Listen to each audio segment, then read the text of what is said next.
GBNews.com, wherever you get your podcasts. This is GB News, the People's Channel. I'm Michael Portillo. This is GB News, the People's Channel, Britain's news channel. I'm Patrick Christie's. Every weeknight from 9, I bring you 2 hours of unmissable, explosive debate and headline-grabbing interviews. What impact has that had? We got death threats and the bomb threat and so on. As time passes, she could have said Stump. You made my argument for me. My guests and I tackle the issues that really matter, with a sharp take on every story. Went everywhere. Something practical could be done. Or I can become something different. Patrick Christie's tonight from 9 p.m. only on GB News, Britain's news channel. Hello there, I'm Eamon Holmes. Thank you for joining us on GB News, Britain's news channel. Are the newspapers getting you down? My wife didn't divorce me that month. Struggling to separate the wheat from the chaff? I know that it's a bit of a circus at the best of times. Well, don't worry, Headliners has got you covered. We'll take the burden of reading the day's news, and if we get depressed, who cares? It's an occupational hazard, frankly. That's Headliners on GB News from 11 p.m. till midnight, and the following morning, 5 till 6 a.m. on GB News, the comedy channel. Nah, just kidding. Britain's news channel.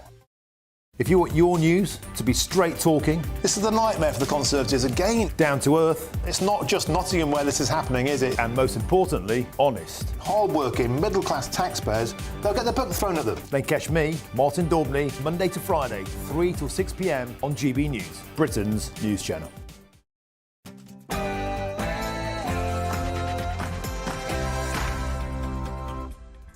Hello, good afternoon and welcome to GB News on TV, online and on digital radio. I'm Nana Akua. And for the next few hours, me and my panel will be taking on some of the big topics hitting the headlines right now. This show is all about opinion. It's mine, it's theirs, and of course it's yours. We'll be debating, discussing, and at times we will disagree, but no one will be cancelled. So joining me for the next few hours, former Labour Party advisor Matthew Laza and also political commentator Lynn Mai.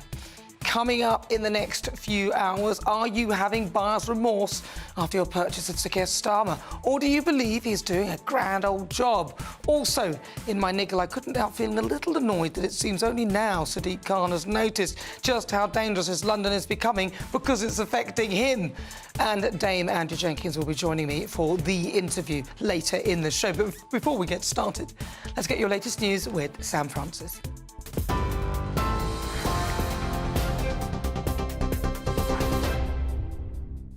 Nana, thank you very much and good afternoon to you. 1 minute past 3, the top story from the newsroom this hour. His Majesty the King has called for mutual respect and unity after riots across the country. He's been speaking out for the first time since the unrest began. King Charles thanked the police and the emergency services for their efforts to restore peace, and he welcomed how communities have countered the violence. It comes after the Prime Minister, Sir Keir Starmer, said the police should remain on high alert going into the weekend, despite the violence easing so far. Well, around 15,000 people are taking part in an anti-racism rally in Belfast following that week of unrest and disorder in the city. The demonstration began at Writers' Square and made its way to City Hall, where speeches have been taking place. GB News' Northern Ireland reporter Dougie Beattie has more. For the second week in a row, Belfast city centre is now closed down because of protests. This one, though, is pro-immigration, fronted up by the trade unions of Northern Ireland, Gay Pride and Amnesty International. But more importantly, the political classes have joined in, and many in those working class areas that are facing the majority, the biggest amount of undocumented immigration, now feel that their political voice has gone. This parade will due to end in the next hour, but it remains to be seen what will happen in the coming days. Northern Ireland reporter Dougie Beattie there. Well, police forces across the UK are on standby this weekend, with a Cabinet Office Minister saying that the government is in a state of high readiness for the prospect of any further disorder. Protesters are out in their hundreds in Manchester rallying against racism, though no reports of any disorder at this stage. More than 740 people have now been arrested over rioting, according to the National Police Chiefs Council, of which 302 have so far been charged. Merseyside Police says 2 more people have also been charged following violent disorder in Southport and in Liverpool, bringing the total number of people now charged there to 24. And that comes as a Section 60 order is now in place for 12 hours in Liverpool city centre. And the family of 6-year-old Bebe King, who died after being stabbed in Southport, said she was full of joy, light and love, and that she will always remain in their hearts. And they say she was sweet, kind and a spirited girl that they adore. That statement was released by Merseyside Police earlier today. Of course, she tragically died along with 7-year-old Elsie Dot Stankham and Alice da Silva Aguirre, who was 9. Meanwhile, up to 500 mourners have attended the funeral service of teenager Jay Slater, who touched the lives of so many people. That quote from his family. The British teenager died whilst on holiday in Tenerife. Those who attended the service wore blue in his memory.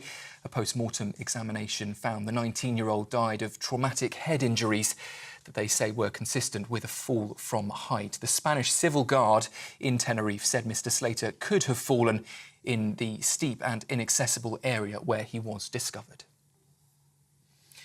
An investigation has now been launched after a plane crashed in the state of Sao Paulo in Brazil last night, killing all 61 people on board. The black box, the special device that records the flight data, was found late last night. There were 57 passengers and 4 crew on board. If you're watching on television, you can see here that dramatic scene of the plane spiralling out of control, falling through the air, crashing through trees, eventually landing in a large plume of smoke. That investigation into what took place now underway. Dozens of people have been killed in a strike that targeted a school-turned-shelter in Gaza. That's according to the Palestinian health officials there. According to Gaza's Civil Defence Agency, more than 100 people were killed, with dozens more injured. Israel's military, though, said it struck the location yesterday, describing it as a target of Hamas command centre embedded in that school. And in sport, the men's Team GB 400-metre relay team has come away with bronze at the Paris Olympics. The quartet of Great Britain's Zarnell Hughes, Nathaniel Mitchell-Blake, Louis Hinchinliffe and Jeremiah Azu finishing strong at the final in Paris in the 4x100. That is, of course, after the women's team also won silver in their 4x100 relay. And Team GB's Nathaniel Mitchell-Blake spoke to reporters after that victory and praised his teammate Zarnell. It's been an enjoyable experience to kind of just learn from each other and go through this process together. So I think that makes it even more special. He's the fastest man in British history. So having him as a part of our quartet will always bode well with us and always give us an opportunity to elevate the possibility of success. And for him to put his health literally on the line for all of us to achieve a medal, we're very grateful for that. And a big congratulations to both the men's and women's relay teams. Those are the latest GB News headlines for now. I'm Sam Francis, back with you in just over half an hour. For the very latest GB News direct to your smartphone, sign up to News Alerts by scanning the QR code or go to gbnews.com/alerts.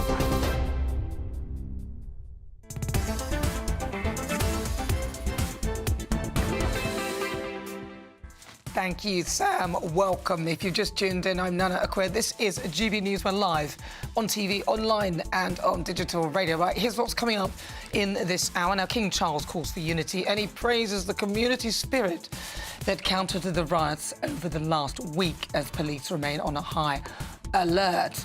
So for the Great British Debate this hour, I'm asking, are you having buyer's remorse when it comes to Sir Keir Starmer? Boris Johnson has hit out at the Prime Minister over failing to address the root cause of the unrest. Just how is Keir Starmer's premiership shaping up in your eyes?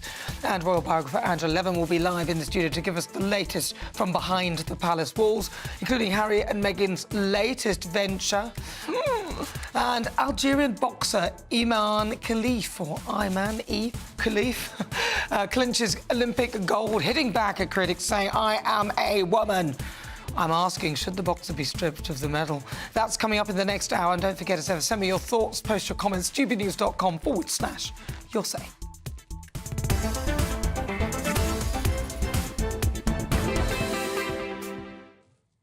Right, so King Charles has called for mutual respect and unity following the riots across the country. He spoke out for the first time since the unrest began. The King also thanked police for their efforts to restore peace as well as the communities who came out to counter the violence.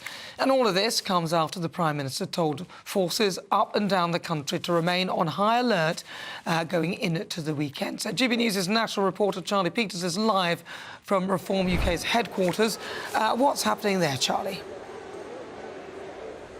Good afternoon, Nana. Well, a significant protest has gathered here, hundreds strong, under the Stand Up to Racism banner to protest outside the Reform UK headquarters, and specifically against Nigel Farage, with many people here associating Reform UK and Mr Farage with some of the riots and violent disorder we've seen over the last couple of weeks. And in reaction to this protest, a Reform UK spokesperson has said that this office, the Victoria Street office, has been a postal address only for a number of years. This demonstration and the invasion of our offices in previous years by extremist left-wing campaigners has, for the security and health of our staff, meant that we have had to do this. They went on to say the head office is not in London, and you will understand why we are not going to reveal its whereabouts, given what they describe as the thuggery and aggression of the far left, whose only thought to democratic opposition is to bully and attempts to intimidate into silence. That is the Reform response to this gathering here, accusing them of being a far left group associated with thuggery and violence and the sort of intimidation that Reform has faced at its HQ in recent years. Now, there are all sorts of people gathering at this protest. It's quite a broad mix. Earlier I spoke to some people from the Turkish Marxist and Leninist Communist Party, and just to my left here, if I can take you with me, we've got representatives from the Marxist and Leninist Party of Germany, say MLPD on that banner there. Workers of all countries unite on a yellow banner to the right as well. A man I spoke to just there moments ago told me that they had travelled to London specifically for this event, thinking that they needed to gather anti-fascists internationally to target what they described as the rise of the far right in England. Well, I think many people in England will hear that and be quite disturbed that there are far-left activists travelling to Britain to protest against democratically elected politicians. But perhaps we'll hear some perspectives on your say later today in reaction to that. But it's a significant gathering here, and it comes as more demonstrations are occurring in Newcastle, in Glasgow, Birmingham, Manchester, and of course here in London, where people are standing outside the Reform UK headquarters, protesting against what they describe as inspiration for the violent disorder and rioting we've seen earlier. And during some of the speeches, I don't know if you can just about hear it in the distance, it's still ongoing, they were chanting Nazi scum off our streets, associating perhaps Reform UK with fascism and the far right. People I spoke to earlier in the crowd told me that they thought that while many people had been going through the legal system for inciting violence and whipping up violent disorder, they also thought that Mr Farage should also be held accountable for what they said were his roles in inspiring that disorder. Again, I imagine a claim, an accusation that Mr Farage would reject very severely. And beyond just the Turkish and German communists here, we've also got this flag here of a swastika, a Nazi symbol, and it's a sort of anti-fascist football symbol there. You see the England flag. On the other side of the flag is a man putting a swastika into a bin. Perhaps then again, protesters here associating Reform and Nigel Farage with Nazism. Very stern and strong political messaging here. I've also seen a flag for Saoirse Don Fhalastine, which is a Irish pro-Palestinian group, potentially another controversial far-left inclusion into this demonstration, because last week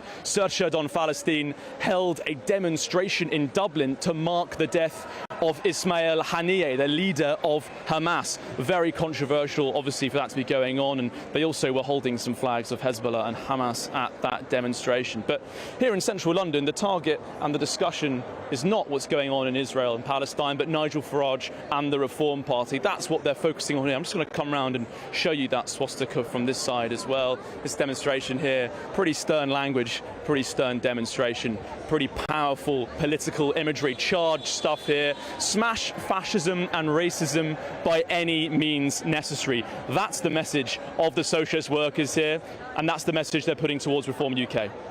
All right, Charlie Peters, thank you very much. I just don't get it how that's not sort of seen as sort of intimidatory. I mean, that's truly protesting outside the political offices in that way and literally implying that everybody or anyone who voted for them is maybe a Nazi or some sort of fascist. It does seem a bit odd that they're allowed to be shouting such things, and that's OK. But joining me now in the studio is GBNews' political correspondent, Olivia Utley.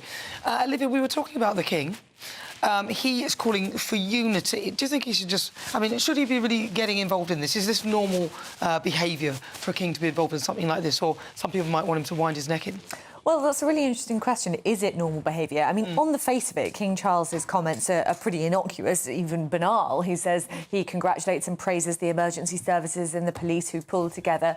But then he also congratulates the communities who combated the racism on the streets. Well, what exactly does he mean by that? Because I think a lot of people reading that would think he means the counter-protesters who, as we've just heard from Charlie's report there, are quite controversial in themselves. There have been reports of Free Palestine being shouted, of phrases like from the river to the sea being shouted at these counter-protests. And, of course, there was the Labour councillor who's been suspended from his job for suggesting that the throats of far-right protesters should be cut. So is King Charles giving sort of credence to what these counter-protesters have been saying? I mean, I'm sure Buckingham Palace would say not, and that is probably pushing it a little bit too far. But it could be that the monarch's words are read like that, which does make you wonder, I mean, would his mother, Queen Elizabeth II, have waded into an event like this? And just briefly, apologies for some of the language that you may have overheard in that live stream there.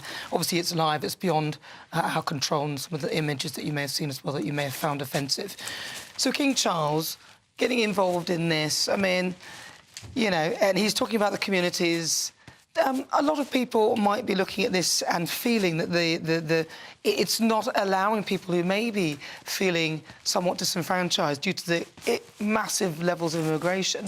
They don't have a voice. Well, that's sort of the point that Boris Johnson, the former Prime Minister, was making in his very punchy Daily Mail column today. He was saying that, yes, of course, the rioters who've resorted to violence and intimidatory behaviour should be imprisoned, and that is what Keir Starmer is doing. But he makes the point that 34%, according to one poll, of Brits agree with, have sympathy with the protesters' causes, if not with their means. So, i.e., 34% of the country think that it is a massive problem that immigration has reached, both legal and illegal immigration has reached an all-time high.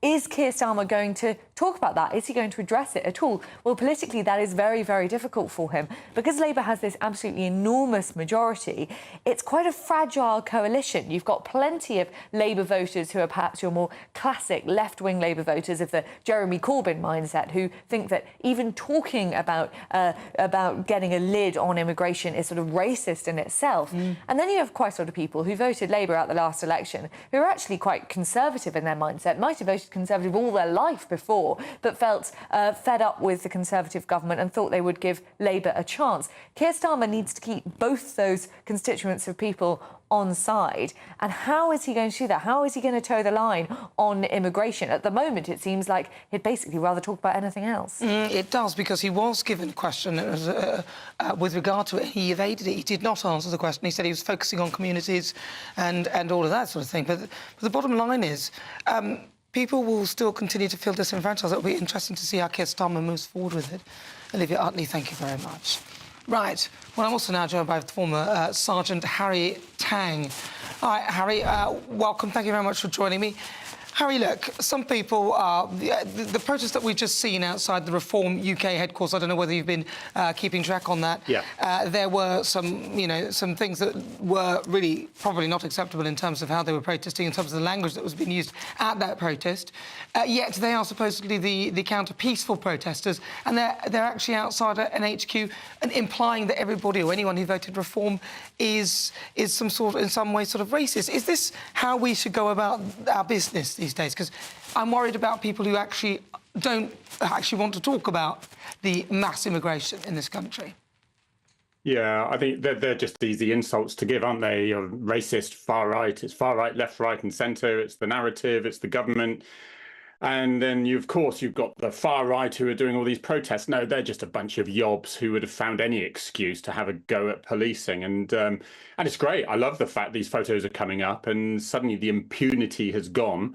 The safety in numbers and these yobs are being locked up one by one.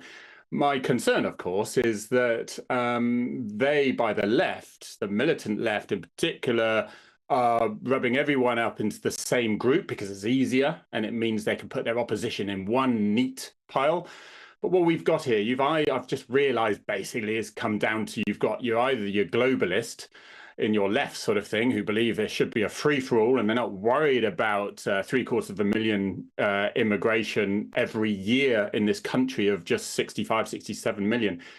It astounds me how they're not concerned about that. I'm astounded that they aren't worried at all by the change of what's happening in our streets with all these machete fights, and which is day after day now, these stabbings. They're not concerned. More the merrier. So it's really, really worrying that there are huge numbers of people such as myself who do not feel obliged to wander along to a protest and throw a wheelie bin at a police officer. Thank you very much. I think that's not helping at all, and it's nothing to do with the subject. But I am deeply concerned, and I tend to think those on the left probably live in slightly, shall we, leafy areas, probably have their own insurance for their medical care, or they have private insurance, and they don't have to worry about it yet because it doesn't directly affect them. And it's other people it's directly affecting, but they don't. I think his correspondent said earlier, the Irish one, they've lost their political voice. There is nowhere to put it now. And they still can't refer to violence because they don't want to. I don't want to, but I think no one's listening, and I'm being named as far right. Thank you very much. I've been a police officer for 30 years, upholding the law, and I didn't get disciplined once, so, and I was on the front line on shifts. So, it's frustrating. And we got a huge divide in this country. Those who are patriots, in the true sense of the word, they're patriotic. Ironically, the King, who I looked after many times actually as a VIP protection officer, you probably find that the patriots want to keep the royal family, and yet, if we want to put it in a nice, easy package, the globalists think, what are they there for? And I get what you're saying, and a lot of people will be hearing that. And as was pointed out, at least over 30% of the people agree with the sentiment that immigration needs to be dealt with. What will the police officers be told with regard to these protests? Because, I don't know whether you've been policed to protest before, but what kind of things will they be told to be doing and looking out for? Yeah, I was level 2 public order and mutual aid and things like that as a pass as well. So they will be briefed. They will be told basically they have few resources to make arrests at that point. So you're only going to target those real specific troublemakers. And so, to be honest, if people are holding flags about, they're going to be very cautious about going to them, arresting them, taking them away, and then creating a disturbance at that point of where they haven't got the resources to back it up. Now, in an ideal world, that would happen because it's got to be seen to be done. And it's no good doing everything behind closed doors and no one hearing about it. Because then you get these accusations, and I don't know anymore whether there's this two-tier policing and this side of things. So it's really important to be seen to be fair. But I can also see those police officers who are very stretched, and they need muscle and brawn on the streets to stop those bricks through the shields, and they can't have two people going off with every prisoner at that point. So it's a real difficult predicament, and they've got to think ahead, of course. So I think it's probably the best way. I love the fact that they're publishing these 12 photographs, they're advertising that where these people have been put in prison. But it'd be lovely if that amount of effort from the government and judicial system could happen for knife crime on our streets. That would be good as well, wouldn't it? Well, wouldn't it just? OK, well, listen, Harry, thank you very much. Really good to talk to you. That's Harry Tang. He's a former police sergeant. You're with me. I'm Nana Akua. This is GB News. We're live on TV, online and on digital radio. Still to come, Boris Johnson claims the Prime Minister has failed to understand the public's concerns over immigration. I'm asking, are you having buyer's remorse now Sir Keir Starmer is in power? He's only been doing it for a month, and look at the state of the country. This is GB News. Join me, Neil Oliver, every Sunday night at 6 p.m. on GB News. And if an hour is not nearly enough for you, go to gbnews.com for special extended episodes online every Friday at 9 p.m, where we can truly get into the nitty-gritty of what's going on. GB News, Britain's news channel.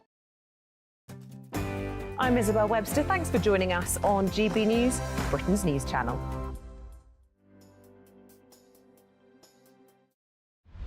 Britain's newsroom, weekday mornings from 9:30. This cancel culture law. This is Bridget Phillipson, Piers. What has she taken it upon herself to do? She's the Education Secretary. Yes, thank She's the Education Secretary, and in November, a law was, an Act of Parliament was passed, a Freedom of Speech Act, particularly aimed at universities, colleges and students' associations to protect freedom of speech. And Bridget Phillipson, and it's had the royal consent. It's on the statute book, and the law was due to start in the next day or two. But it does need implementation regulation, which she's declined to give, and has said she's going to repeal it. Now, she said all this outside Parliament. She has taken it upon herself, effectively, to repeal an Act of Parliament without the consent of Parliament. It wasn't in the King's speech. And also, this is basically saying it's fine, let's have all this wokery-pokery back in universities and cancelling speakers. This is why the government brought it forward. That's why so many people were being cancelled. Absolutely. People and like now J.K. Rowling, people like that. Incredibly, the Labour Party have decided to repeal a freedom of speech bill. It is absolutely unforgivable. I mean, Bridget Phillipson, who's also responsible for the ludicrous VAT on public schools, which she's now admitted does mean there are going to be more pupils and more pressure on state schools. Of course there are. Instead of actually improving education in this country, everything she seems to be doing is damaging it. GB News, the People's Channel. I'm Emily Carver. This is GB News, Britain's news channel. We're proud to be GB News, the People's Channel. And as you know, we always love to hear your views. Now, there's a new way of getting in touch with us at gbnews.com/your-say. By commenting, you can be part of a live conversation and join our GB News community. You can even talk to me, Bev Turner, or any of the members of the GB News family.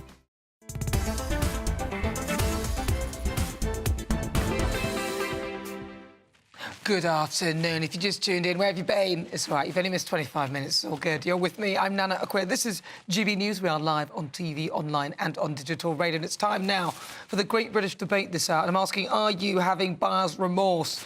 Former Prime Minister Boris Johnson has hit out at Sir Keir Starmer over failing to understand the root cause of the unrest across the UK. He also accused Starmer of being deaf when it comes to concerns over immigration, whilst condemning the government's decision to close the Bigby Stockholm barge that housed 400 asylum seekers.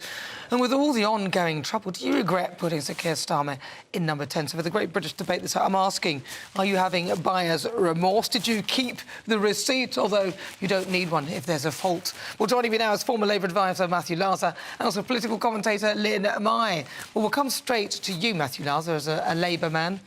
So, I certainly don't have remorse, and I certainly don't want to take the Labour government back to the shop. I think he's done a really good job, and I think that actually the rest of the team have as well. I think we've seen really strong performance both by Yvette Cooper as Home Secretary, but also, and Shabana Mahmood as Justice Secretary, but also some of the feisty female team as well. Diana Johnson, and who is one of the Home Office ministers, and Heidi Alexander, who's come back into Parliament as well, and they couldn't have been firmer. And I'm sorry, I just disagree with Boris. Boris, and the Tories left a terrible situation, left a totally broken asylum and immigration system. So they've got some gumption, as my nan would have said, for saying that it's that Labour's been deaf to concerns. Labour's been in power for 5 weeks, and of course it listened to its concerns on asylum, immigration. But last week the priority was stopping the thuggery on the streets. OK, Lynn May. Is it Lynn May or Lynn May? Lynn May. Lynn May. May, yes. like the month. I've got it. I tend to not really support Labour or Keir Starmer purely based on economic reasons. However, I think he's done a blinder on this, if I'm to say that. Reason being is, as a person, an ethnic minority who has conservative ideals, who voted for reform, who voted for Brexit, who understands, I work in housing, that we have a huge immigration challenge on our hands. However, I have never heard the Conservatives have anything of tangible effect for immigration. Yet we've heard Yvette Cooper come out and say she's willing to raid nail bars, raid car washes, take a real hardened approach on immigration. We have had the opportunity of seeing Conservatives. What have they done? Now, my thing is this. I don't think that Keir Starmer should open the debate with regards to immigration when it comes to the riots, for the simple fact that we often say when ethnic minorities come here, we do not like the fact that they do not integrate.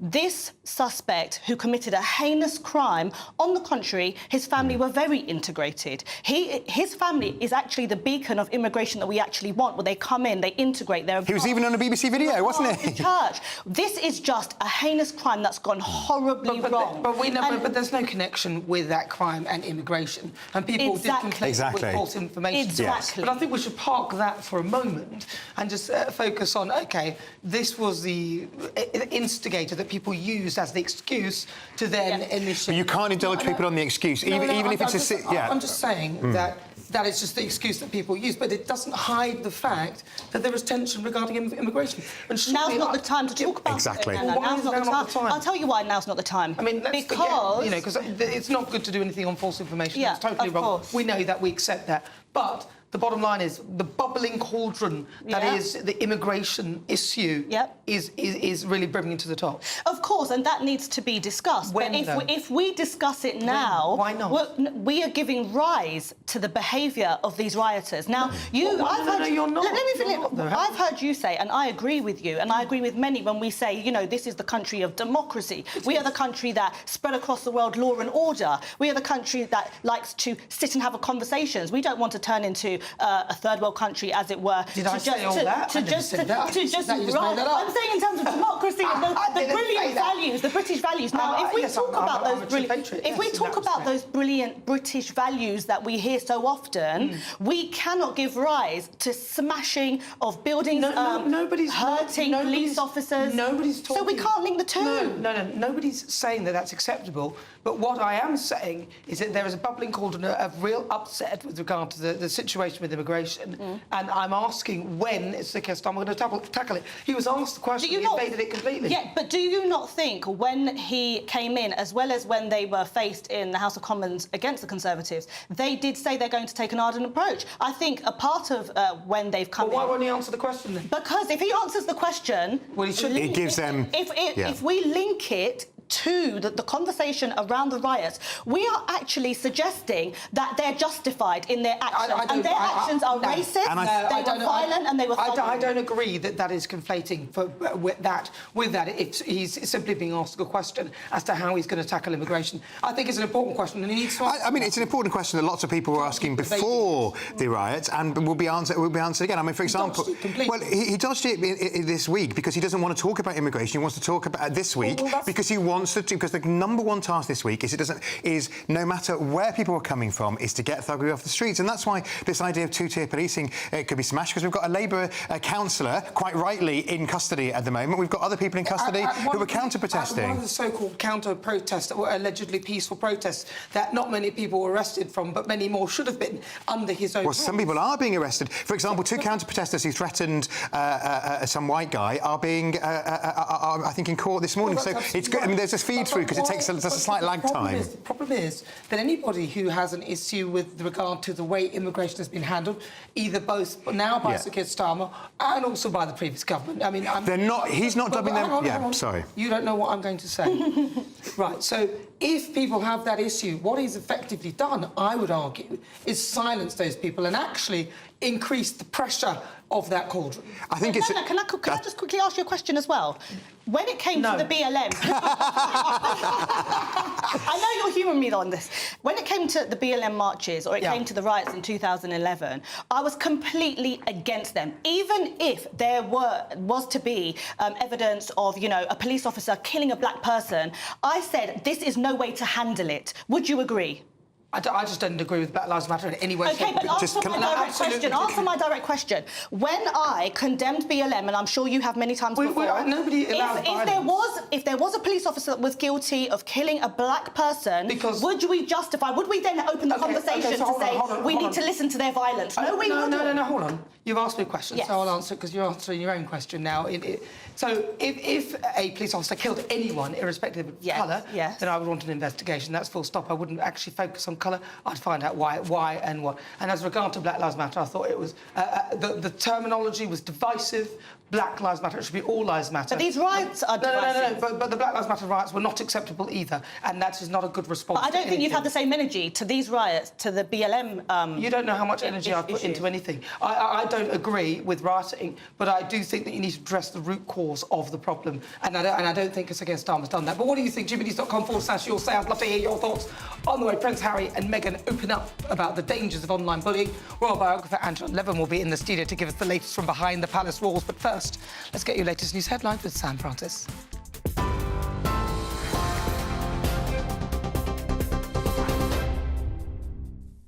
Very good afternoon to you. Just after 3:30, the top stories this hour. It has been revealed the older sister of a Southport stabbing victim witnessed the attack and managed to escape.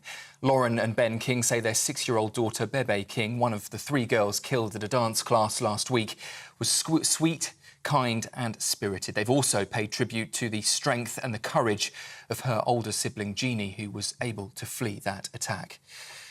Well, that stabbing spree sparked waves of anti-immigration demonstrations across England and in Northern Ireland in the last few days. More than 740 people have now been arrested over the rioting, including the wife of a Northamptonshire Conservative councillor.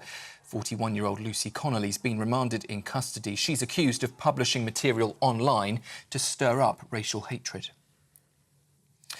Up to 500 people have attended the funeral service of Jay Slater in Lancashire. Family and friends packed the chapel at Accrington Crematorium, with others watching outside. Most were wearing blue in memory of the 19-year-old who fell to his death in a mountainous region of Tenerife in June. Israel says it has targeted Hamas militants operating out of a school that was sheltering displaced Palestinians in central Gaza, though it's disputing the Gazan Health Ministry's claim that over 80 people were killed in that strike. We've heard today that 2 Chinese warships have passed through UK waters twice in just 3 weeks. The Royal Navy says that they were watched closely by a British frigate as they travelled to and from Russia. And just a quick update for you from the Paris Games. Great Britain's Noah Williams has won bronze in just the last few minutes. That's in the men's 10-metre platform diving at the Paris Games. He only squeezed through qualifying in 12th, but of course saved his best dives for the final, claiming that bronze medal. China taking gold, and with the silver medal going to Japan. Congratulations to him.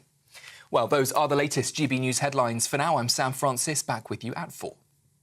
For the very latest GB News direct to your smartphone, sign up to News Alerts by scanning the QR code or go to gbnews.com/alerts.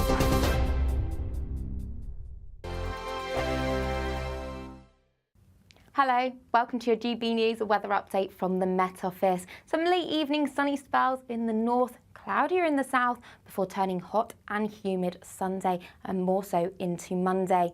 So looking at the bigger picture then, we've got this waving feature and this is responsible for the areas of cloud today, but higher pressure situated towards the south. So through the rest of today then, that cloud should generally melt away, generally just staying along the southern coasts of England, so murky here.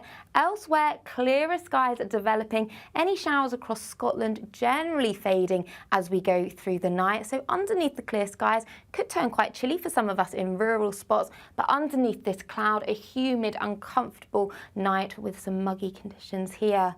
So to start Monday morning then, like I said, a lot of cloud around, especially across parts of Devon and Cornwall and along English coast, some low cloud here. Elsewhere, some sunny spells, perhaps turning a bit hazy with the sunshine across Northern Ireland and parts of Northern England as well. And across Scotland, sunny spells mixed with just a few showers still coming in from the west. So through the rest of Sunday, hopefully most of this cloud should start lifting and breaking, and that low cloud retreating back towards coastal areas. Elsewhere, many places seeing plenty of sunshine, showers fading across parts of Scotland as well. And for many of us, it is going to be a warm, if not very warm and humid day. Highs in the southeast up to 27, possibly even 29 degrees. So then as we go into Sunday afternoon and evening time, that cloud generally melting away, plenty of clear skies on offer, but notice low pressure out towards the west, and that could bring in a focus for some quite heavy thundery showers on Monday. Going to be feeling very hot as well, highs of up to 32 on Monday. Bye-bye. Good afternoon, Britain. Your lunchtime update on the stories that matter across the UK. From breaking news and insightful analysis, inspiring stories and lively debates. You're comparing yourself to a former Prime Minister. Which is it? Stay informed, stay updated, stay entertained. I just don't know how anyone would not want to be there. Every weekday from midday. We are Good Afternoon Britain, only on GB News. Britain's news channel. Join me, Camilla Tominey, for a frank and honest discussion with those in power that cuts through the spin and gets to the heart of the issues shaping our nation. You haven't confirmed that you want to stand as leader, but you haven't ruled it out either. This report basically says that he's not fit to stand trial. Is he indecisive? Incompetent? I deliver the dose of reality Westminster needs. That's the Camilla Tominey Show at 9:30 every Sunday on GB News, the People's Channel, Britain's news channel.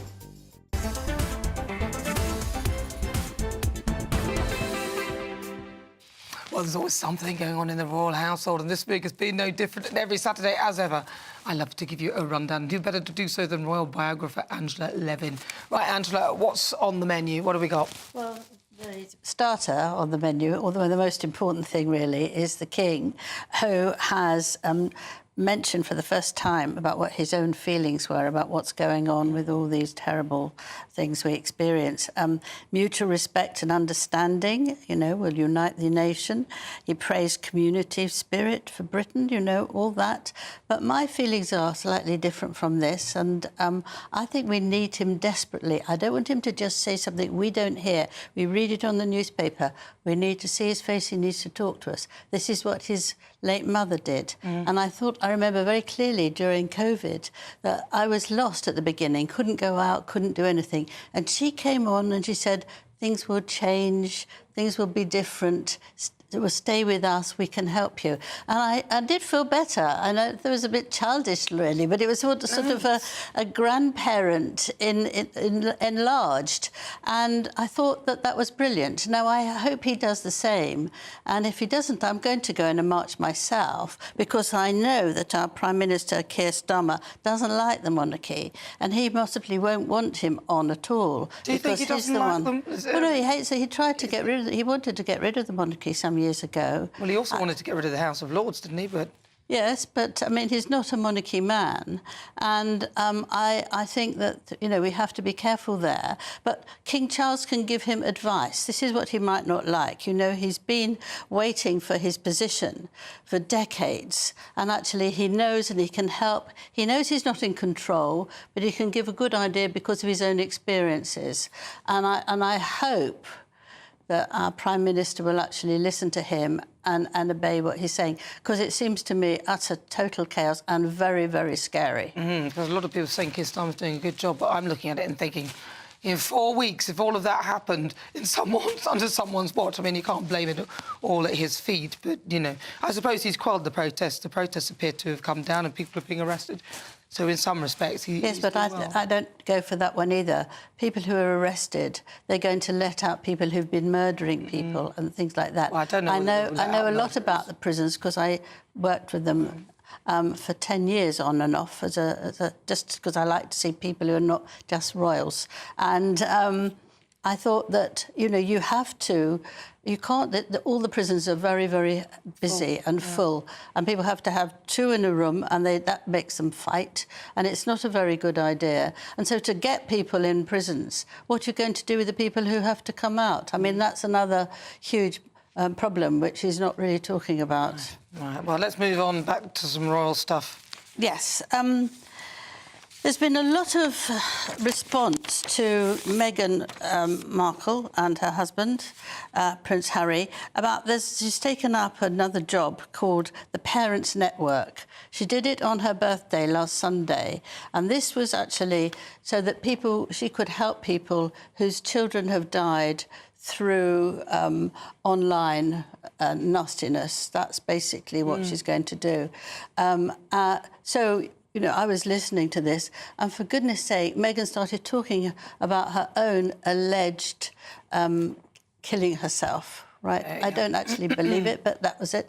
And she was talking about herself all the time. It reminded me of the things she was doing before, the chatting to other women, and it was all about me. I don't think she's the right person to do that, because someone who wants to kill themselves isn't the right person to help a family who've lost a child. You never know. I mean, I don't know whether I agree with that, but if she's that concerned about online bullying, then maybe she might want to have a chat with the Sussex squad, who are sort of behaving in a very bullish manner, in particular towards Princess Kate. You know, that would be a great start. That was my next saying, and absolutely right. They are still enjoying having people attacking members of the royal family. You don't know whether they're enjoying it, but well, they're not otherwise doing they'd get rid of them. They'd get rid of them, quite frankly. OK, not enjoying them, but to get rid of them, they don't. And a lot of people have been really hurt and upset by people who threaten them. I mean, I've been threatened to be raped and killed and all sorts of things. I don't have any proof that it's from them. So just but the I don't Sussex know. squad, but there may not be any real connection. Yeah, it might not be any connection, but I'm not sure why.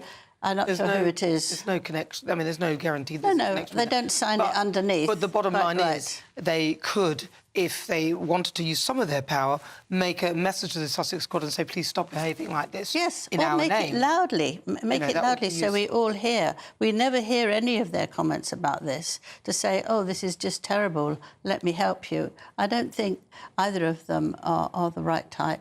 But let's go on about a wonderful person in the royal family, and that's Princess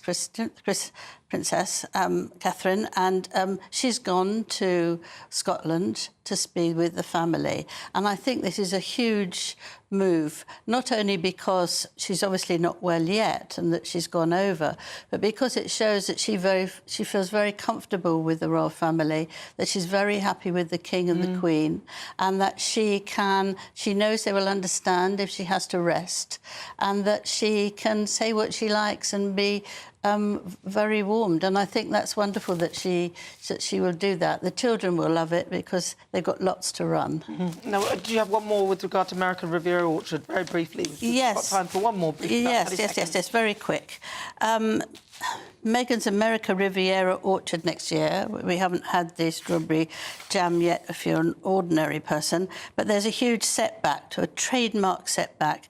They've got loads and loads of irregularities that also includes yoga blankets, picnic baskets and recipe books. And it'll cost £9,000 to sort out, and it will take 14 months to get it sorted so it can come out. So no sales until then, Angela? No jam for more the jam. people. No, not that I'd buy it, but thank you very much, Angela. Thank you so much for joining me. Well, of course, we did talk with regard to suicide, so if you've been affected by anything that we have discussed, then you can contact the Samaritans on 116 123. That's 116 123. If you just tuned in, welcome. It's coming up to 47 minutes after 3 o'clock. I'm Nana Akua. On the way, Iman Khalif wins Olympic boxing gold amid the ongoing gender row. I'm asking, should Iman be stripped of the medal? That's coming up in the Great British Debate. Don't go anywhere.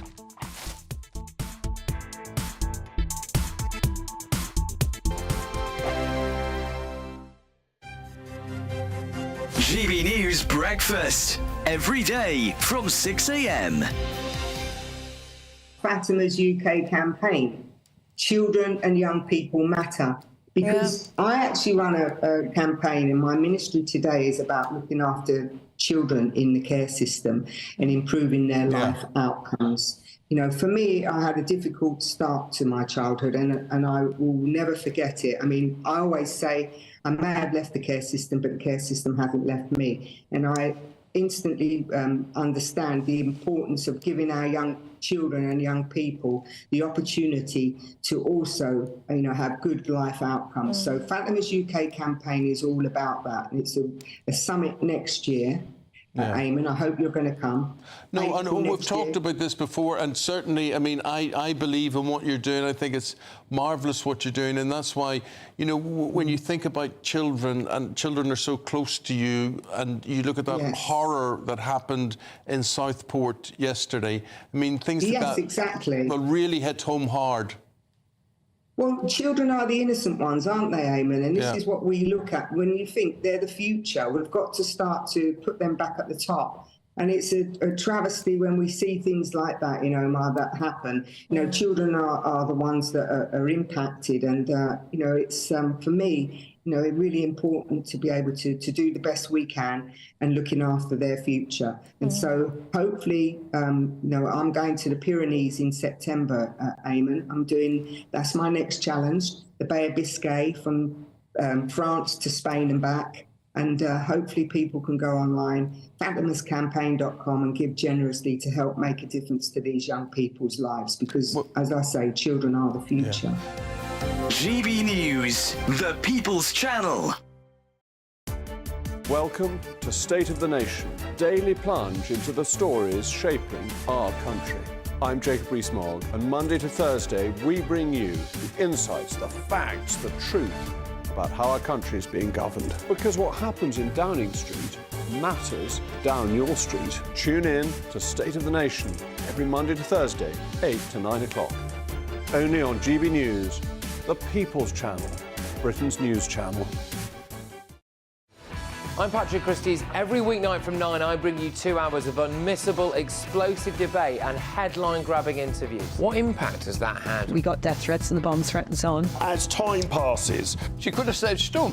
You made my argument for me. My guest and I tackle the issues that really matter with a sharp take on every story. Went everywhere. Something practical could be done. Or I can become something different. Patrick Christie's tonight from 9 p.m. only on GB News, Britain's news channel.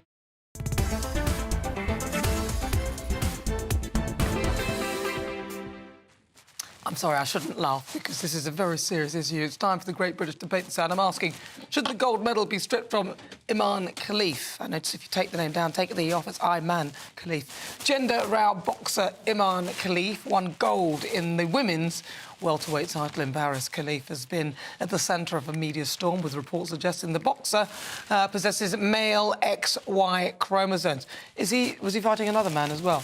Was it two men in the fight? They had that, yeah. The same chromosome challenge. I shouldn't laugh. So apologies. Right. So as well as having the excess of testosterone, so for the Great British Debate this hour, I'm asking, should the gold medal be stripped from Iman Khalif? Joining me, former Labour advisor Matthew Larzo and political commentator Lynn May. Lynn, we have to start with you on that. So there were two XYers. Yeah. I mean, I'm all right with that. I'm all right with the two of those fighting. But when it comes to them fighting women, no, I completely disagree. I know many people have used the argument, you know, some men are higher, like taller than others and have a stronger bone density, whatever. But if we get into the minutiae, we'll be here forever. But we can see here, in terms of biology, XY chromosome, he's a man.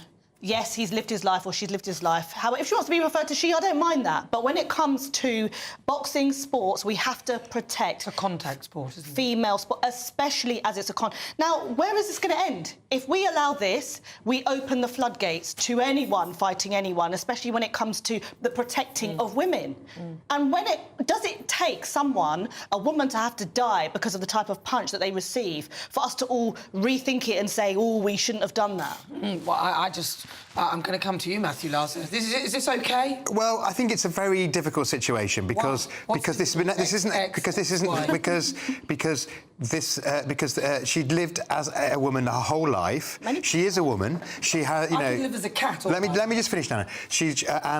But clearly there is a challenge in terms of the extra power that gives her in the ring. So what we need is a proper set of rules with a proper set of tests for a contact sport like that, which means that if people have excessive testosterone, then they are not fighting people who don't, because otherwise that's unfair. Just as we have lightweight and middleweight and all of those, Do you think that Khalif should not have fought in the women's?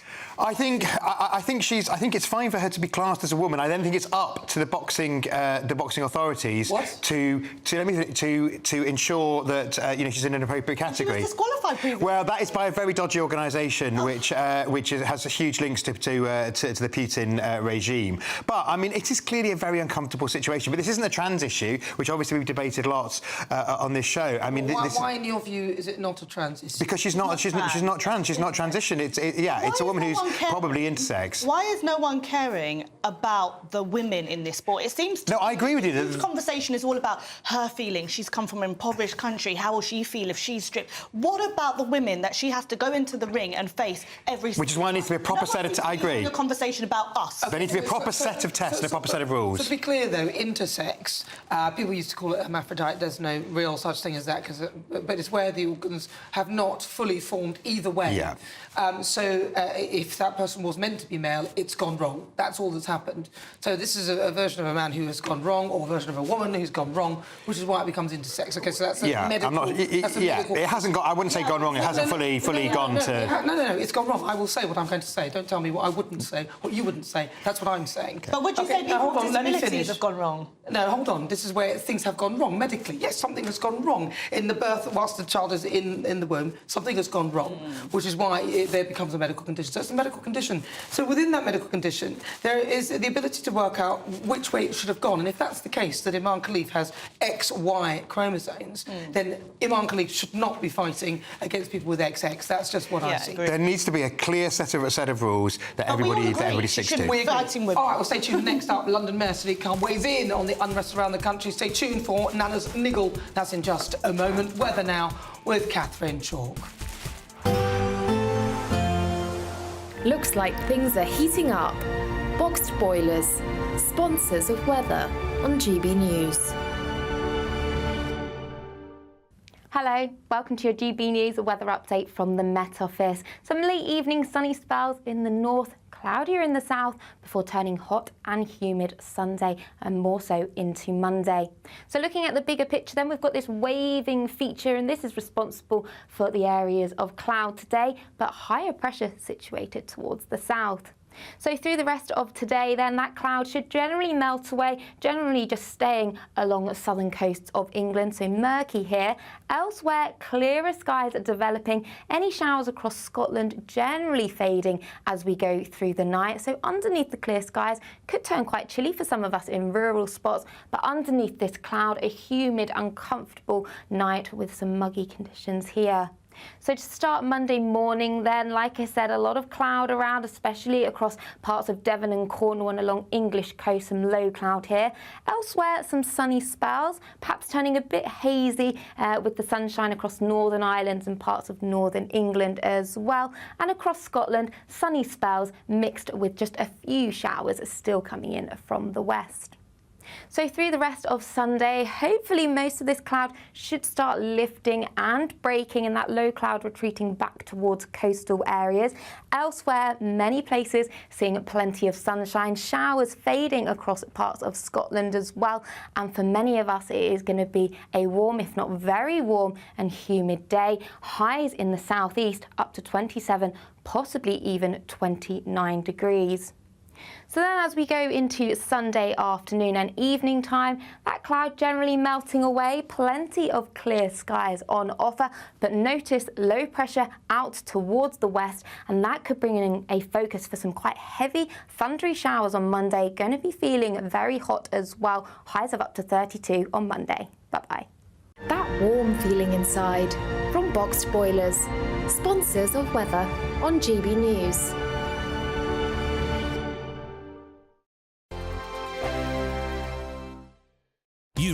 could become the next giveaway winner with your chance to win £30,000 in tax-free cash to spend on anything you like.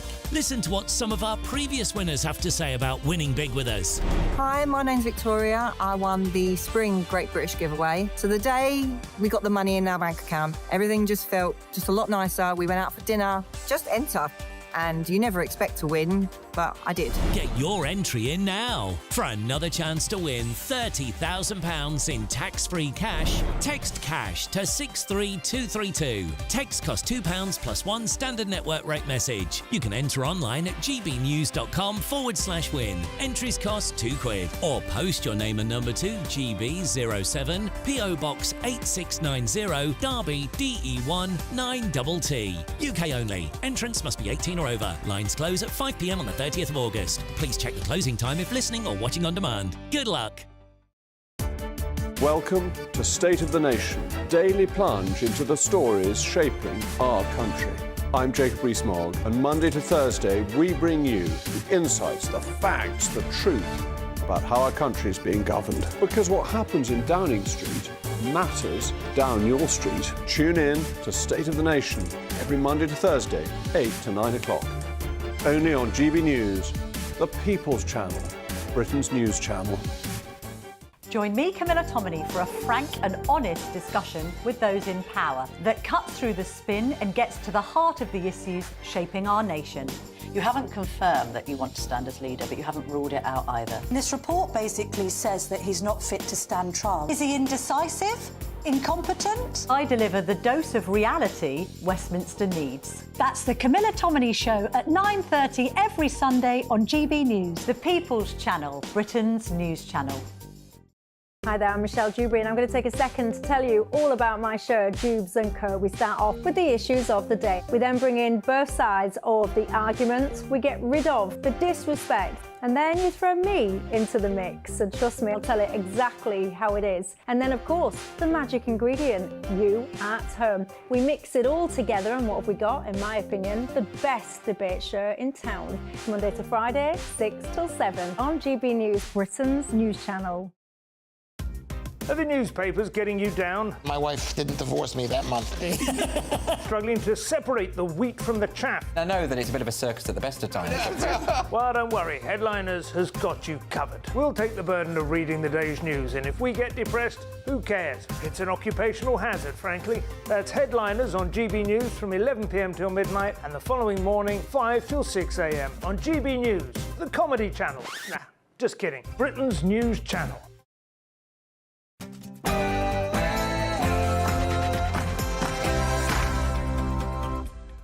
Hello, good afternoon. This is coming up to 4 o'clock. Welcome to GB News Live on TV, online and on digital radio. I'm Nana Akua, and for the next few hours, me and my panel will be taking on the big topics hitting the headlines right now. This show is all about opinion. It's mine, it's theirs, and of course it is yours. We'll be debating, discussing, and at times we will disagree, but no one will be cancelled. Joining me for the next 2 hours, Labour Party advisor Matthew Laza, former Labour Party advisor Matthew Laza, and also political commentator Lynn May. Coming up in the next few hours, I'm asking, are you having buyer's remorse after your purchase of Sadiq Starmer, or do you believe he's doing a good job? That is the question on X. Please check it out and answer. Also, up next, Nana's Niggle. I couldn't help feeling a little annoyed that it seems only now Sadiq Khan has noticed just how dangerous London is becoming, only because it's affecting him. Also, Dame Andrea Jenkins will be joining me for the interview later. But before we get started, let's get your latest news with Sam Francis.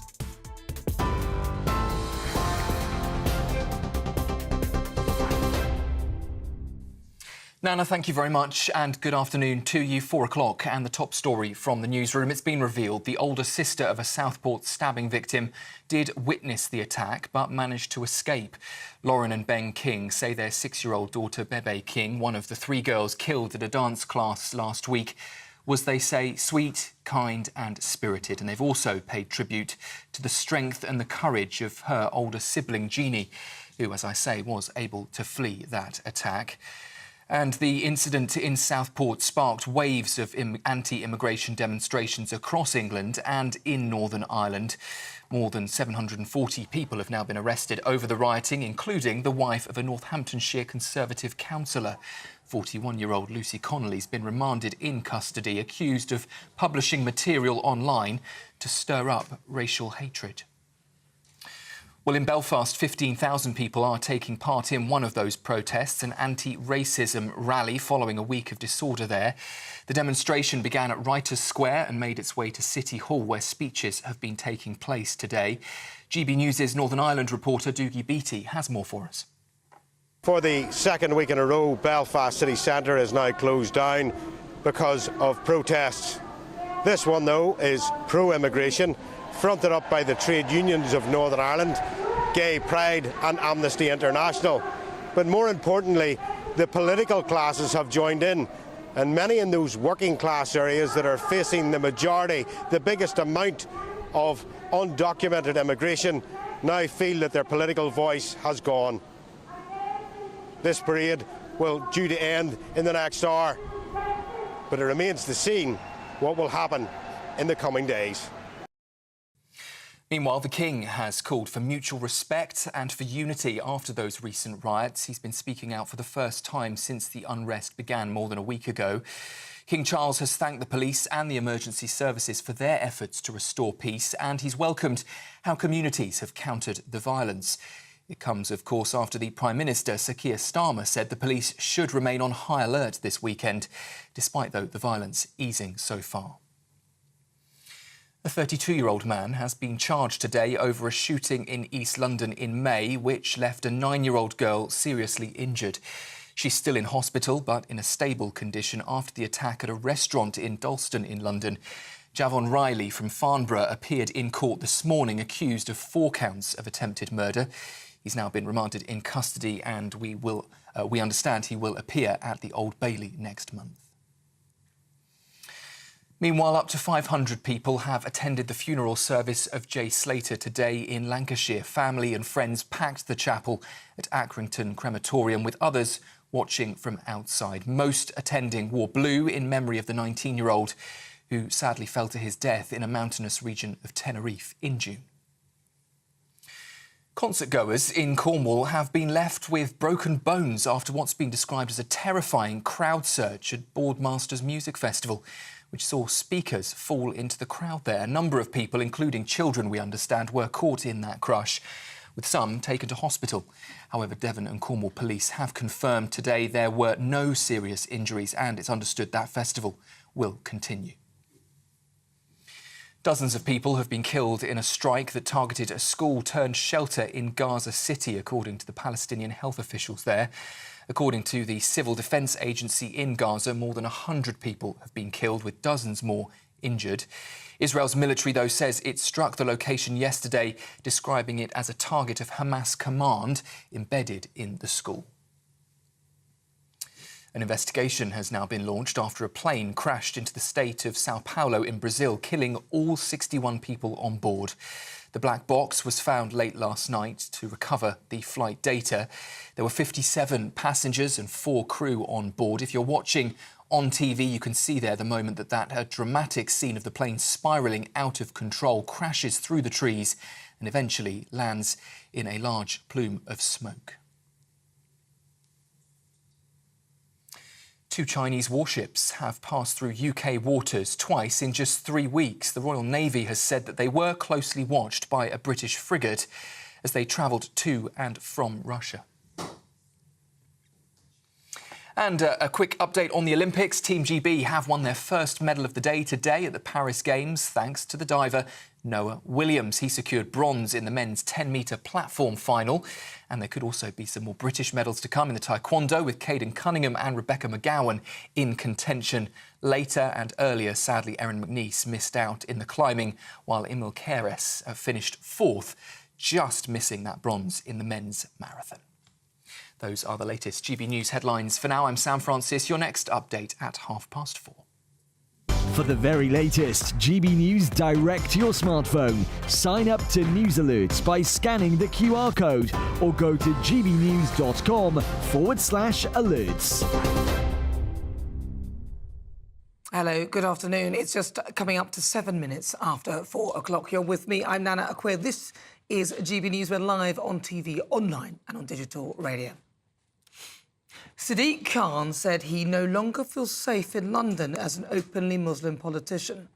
Well, welcome to the club. I don't feel safe in London as an openly woman. I haven't done in particular in the last 5 years. Sadiq said that he had felt triggered by the events of the last week and was heartbroken that his children's generation had felt scared. It's not just your children's generation, it's all of us. What I can't work out is how he has the gall to say that with a straight face. After all, he's been in charge as Mayor of London since May 2016. And part of this has to be related to how he's gone about running the city. He can't absolve himself of all responsibility for the state of it. Under Sadiq's guidance, London has seen record knife crime, an epidemic in burglary and skyrocketing attacks on women and girls. Try being a woman, a black young male or anyone who lives in any form of accommodation in our great capital. So that's pretty much everyone. We're all afraid, Sadiq. He says he feels unsafe because he's a Muslim. Really? Well, what about how the Jewish people feel? They have had to put up with 10 months' worth of pro-Palestine protests every weekend, which many have called peaceful. I would argue chanting from the river to the sea and free Palestine and chanting Allahu Akbar in an aggressive manner whilst waving the Palestinian flag can be very intimidating, in particular to Jewish people who have had to hide their identity for fear of attack, many leaving London on the weekends to avoid being embroiled in the protest. There's plenty of evidence to show that in the interests of Jewish people's security, it was best for them to stay away from the capital. What did he do about that? He didn't appear bothered. These protests have been going on for almost a year, but yet it seems only now it's affecting him he's noticed. Yet he's had private protection and he's got a security cavalcade. None of us have any of that. So whilst no one wishes ill of him and it's not nice to be scared, welcome to the club, Sadiq. The question is, what are you going to do about it? What are you going to do about the safety of all Londoners? You seem more concerned putting up cameras that will catch people in the ULEZ zone, the ones that will catch perpetrators of real crime. Now you've woken up to the dangers that even you are now facing in our great capital, the city that you are in charge of. What are you going to do about it? What are you going to do about keeping us all safe?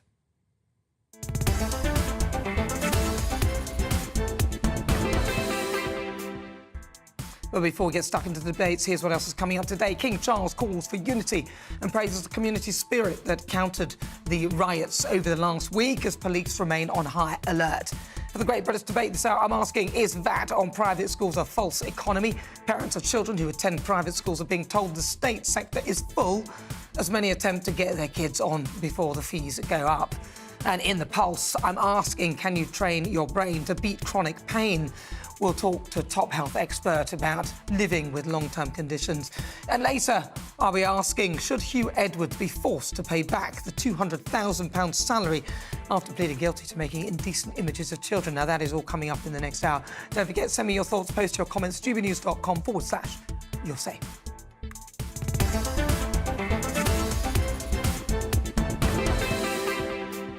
But I'm now joined by Mr.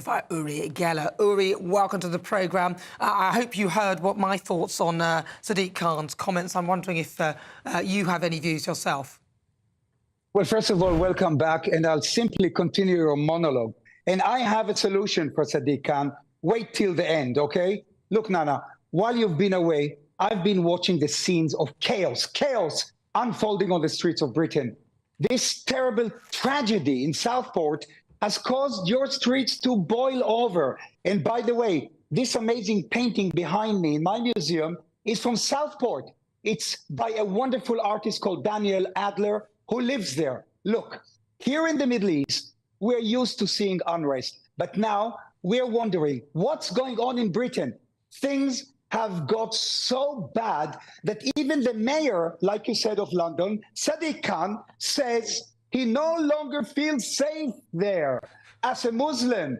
Well, I'm genuinely sorry to hear that, but for 10 months, the mayor has turned a blind eye, like you said, to Jewish people and other ordinary Londoners who have not felt safe because of the pro-Palestinian marches in London, which the mayor has not lifted a finger to stop. Look, in my opinion, Sadiq Khan has let London become toxic. While hundreds of thousands of Islamists marched through the capital, Jewish people, like you said, felt intimidated and threatened. Why didn't the mayor speak up then? In fact, Sadiq Khan actually praised the marches for allegedly being peaceful. Well, Nana, they were not peaceful. If you were a Jewish person or an Israeli visitor, they were frightening and aggressive. I'd like to remind you that Sadiq Khan criticized Jewish Londoners when they said central London had become a no-go area for Jewish on Saturday. Now, the mayor says, it is not safe as an openly practicing Muslim. He says that. Now, here is coming to my solution. Let me grab this photograph. Let me tell you something shocking, Nana. Racism in Britain does not come from just the right. But these days, the biggest racists are on the left. The so-called anti-racist marches are led by groups which do not recognize my country, Israel, and who think any Jewish person who supports Israel is not welcome. That, Nana, that is racism. It is ironic. Look, wait. It is ironic that here... Okay, let me just tell you the solution. I'll give you 10 seconds, quickly. This guy, Yusuf, and Khan, I have an island off the Scottish coast. They can go and live there. There's no racism there. Live there among the puffins. I will allow you to immigrate there. Uri, it's such a pleasure. Thank you so much. Of course, those are Uri's thoughts. Sadiq Khan is not here to defend himself. He would say that he's protecting his great capital, but from what I've seen and what you've seen, you can make your own judgment. But right now, GBNews national reporter Charlie Peters is live. He's following the protests as they march through London. They were at the Reform London HQ. Charlie, where are we now? What's happening? Well, we're now in Whitehall, Nana, marching towards Downing Street, where the Stand Up to Racism protest is moving in. You can hear the chanting behind me. Say it loud, say it clear. Refugees are welcome here. They were protesting outside the Reform UK headquarters earlier. Many people there saying that Nigel Farage was to blame for much of the violent disorder and rioting we saw earlier this week. Now, we've also seen some comments from people here associating fascists and Nazis and the far right with much of the rioting we've seen, saying people chanting Nazi scum off our streets, which of course is quite charged political commentary considering it's being delivered outside the Reform UK London office. Now, Reform told us, a spokesperson said that that area was not a specific location that they use. They keep their actual headquarters hidden because of concerns from far-left thugs. That's their language. Now, riot police just moving across here as the territorial support group of the Met Police move in to ensure this demonstration continues peacefully. And it comes as there are marches across the country. We've seen them in Birmingham, Manchester, Cardiff, Newcastle, Glasgow, Edinburgh, and also here in London. This is probably one of the biggest we've seen in the country today. The lure of protests now attracting additional numbers. Arriving just in front of Downing Street now, some of the protesters moving opposite a classic protest position in the capital. And this comes, of course, as the police were on high alert for additional protests and demonstrations this weekend. 6,000 specialist officers put on duty to be deployed nationwide if needed. The Crown Prosecution Service also have an additional 100 prosecutors available for the courts. The courts are working this weekend. Many magistrates dealing with charges and sentencing today for some of the scenes we've witnessed in the last fortnight. But here, this has been a peaceful protest by Stand Up to Racism. Other groups present as well. We've seen Turkish and indeed German communists present at this protest. Those from the party had flown in from Germany to support what they described as the anti-racist, anti-fascist movement in London. So significant protests taking place at this location as it is across the country today. Additional police on duty.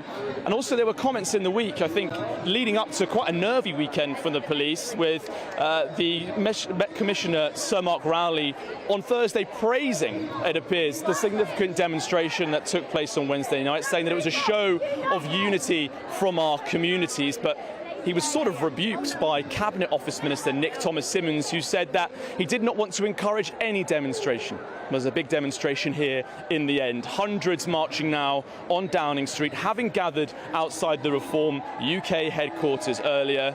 Now, there haven't been any arrests here, but there were a few in Newcastle earlier today. One man arrested on suspicion of possessing a weapon. A hammer was reportedly removed from him at that location. That was a standoff between anti-migration and anti-fascist protesters. No counter-protest here, by contrast, just stand up to racism's presence, as they were standing outside the Reform UK headquarters, chanting that Nazi scum had to go off their streets, and now they're going to be gathering outside Downing Street. All right, thank you very much. Charlie Peters is there at the anti-racism or anti-something protest. Thank you so much.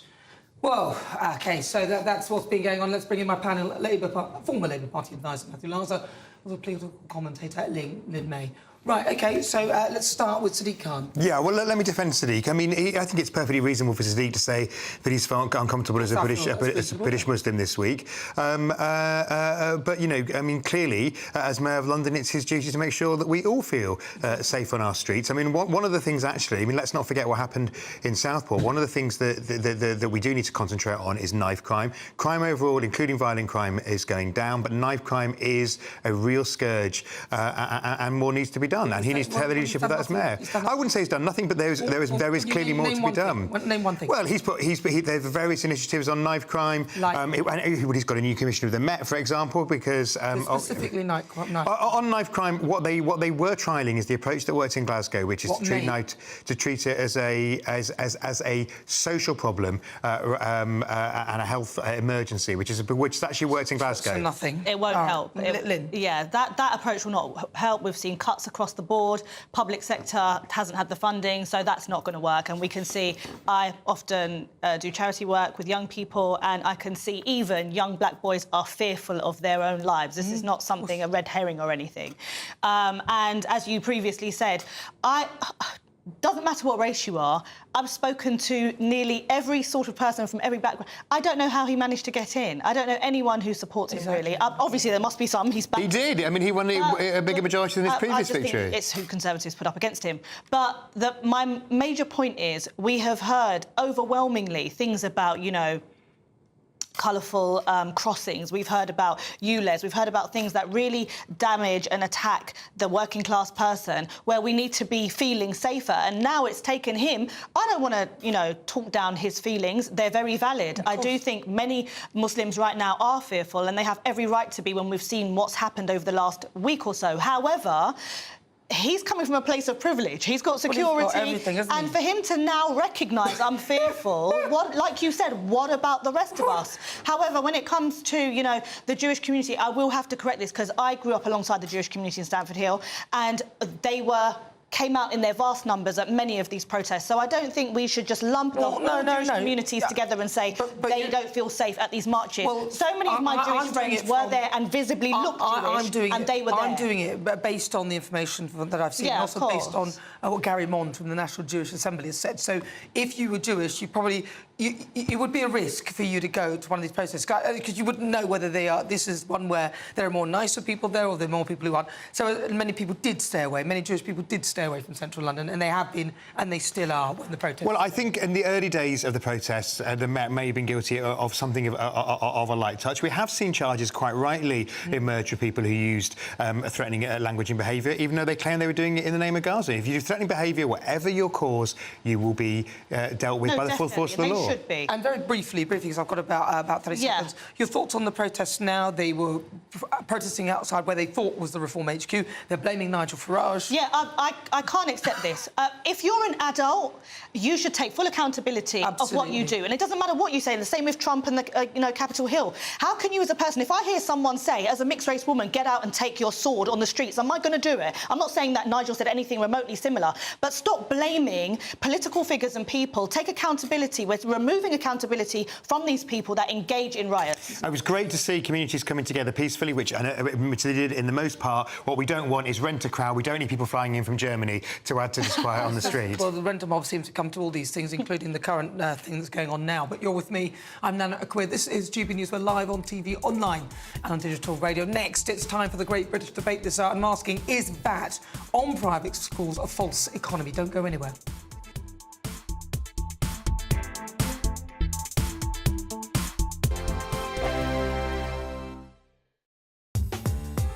I'm Christopher Hope. From pop stars to politicians, I'll interview anybody in a pub who's got a political opinion. Join me every Friday on Spotify, Apple Podcasts, YouTube or gbnews.com, or wherever you get your podcasts.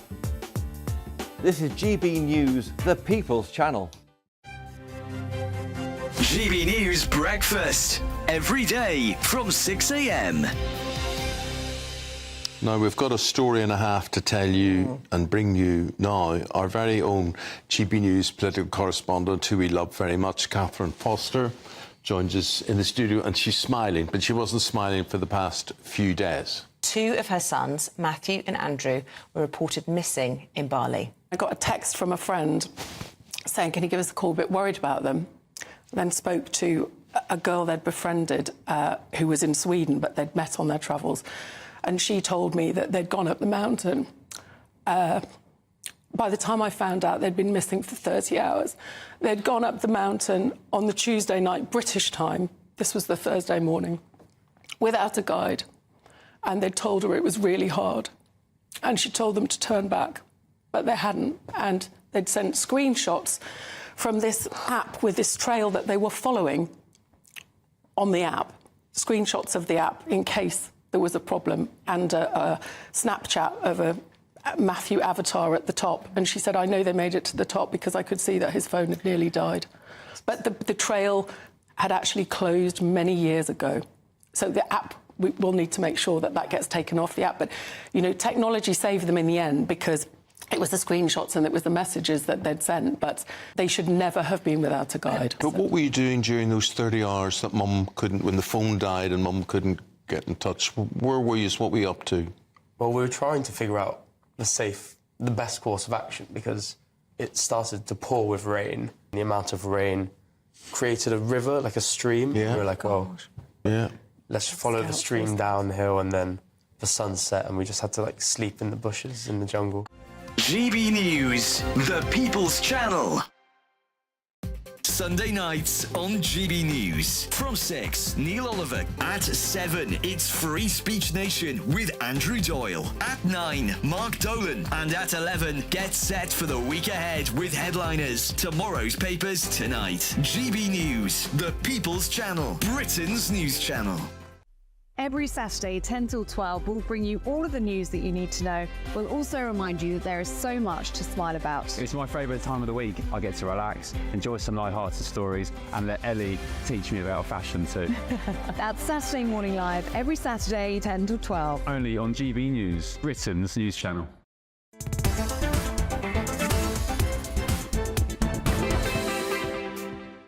Right, 25 minutes after 4 o'clock. If you just tuned in, where have you been? This is GB News. We are Britain's news channel. We're live on TV, online and on digital radio. I'm Nana Akua, and it's time for the Great British Debate this hour. And I'm asking, is VAT on private schools a false economy? As parents of children who attend private schools are being told the state sector is full, as many attempt to get their kids out before the VAT is added. And that's as others are informed that they can apply for transfers midway through the year, but only 1 month in advance. According to reports, some families are being forced to sell their homes in order to keep their children in the private school system. And with fees set to sort of nearly £20,000 a term in some places. So for the Great British Debate this hour, I'm asking, is VAT on private schools a false economy? Well, joining me now, former Labour Party advisor Matthew Larser, also political commentator Lynn May. Lynn May.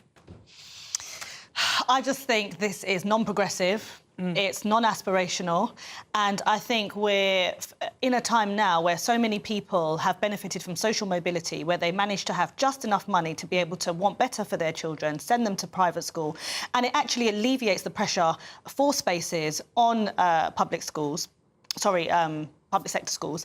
And for them to do this, the reason why their policies annoy me so much is because the people that seem to be get hit the most are those middle earners, are those ones that are maybe from ethnic minority backgrounds, from poorer backgrounds, and they've managed to really claw their way out of poverty, and they're hit with these types of policies. Now, it's not going to be the uber rich that are going to be affected, and it's not going to be the people who, you know, don't have any aspiration of sending their children to these private schools. Also, for the private Well, it might be some of those ones, because the bursaries, the private schools will get rid of the bursaries. Well, not just that as well. We have so many parents who have children with certain disabilities that private schools are the only schools that accommodate those disabilities, and they've managed to just save enough to be able to, and they're going to be hit now. And when asked in interviews, time and time again, Labour cannot answer how this will raise enough, how they'll get the teachers, and how they'll be able to create and magic up these spaces now that people are going to have to take their children out of private school. Well, it's ridiculous. supposed to raise, I think, about 1.7 billion,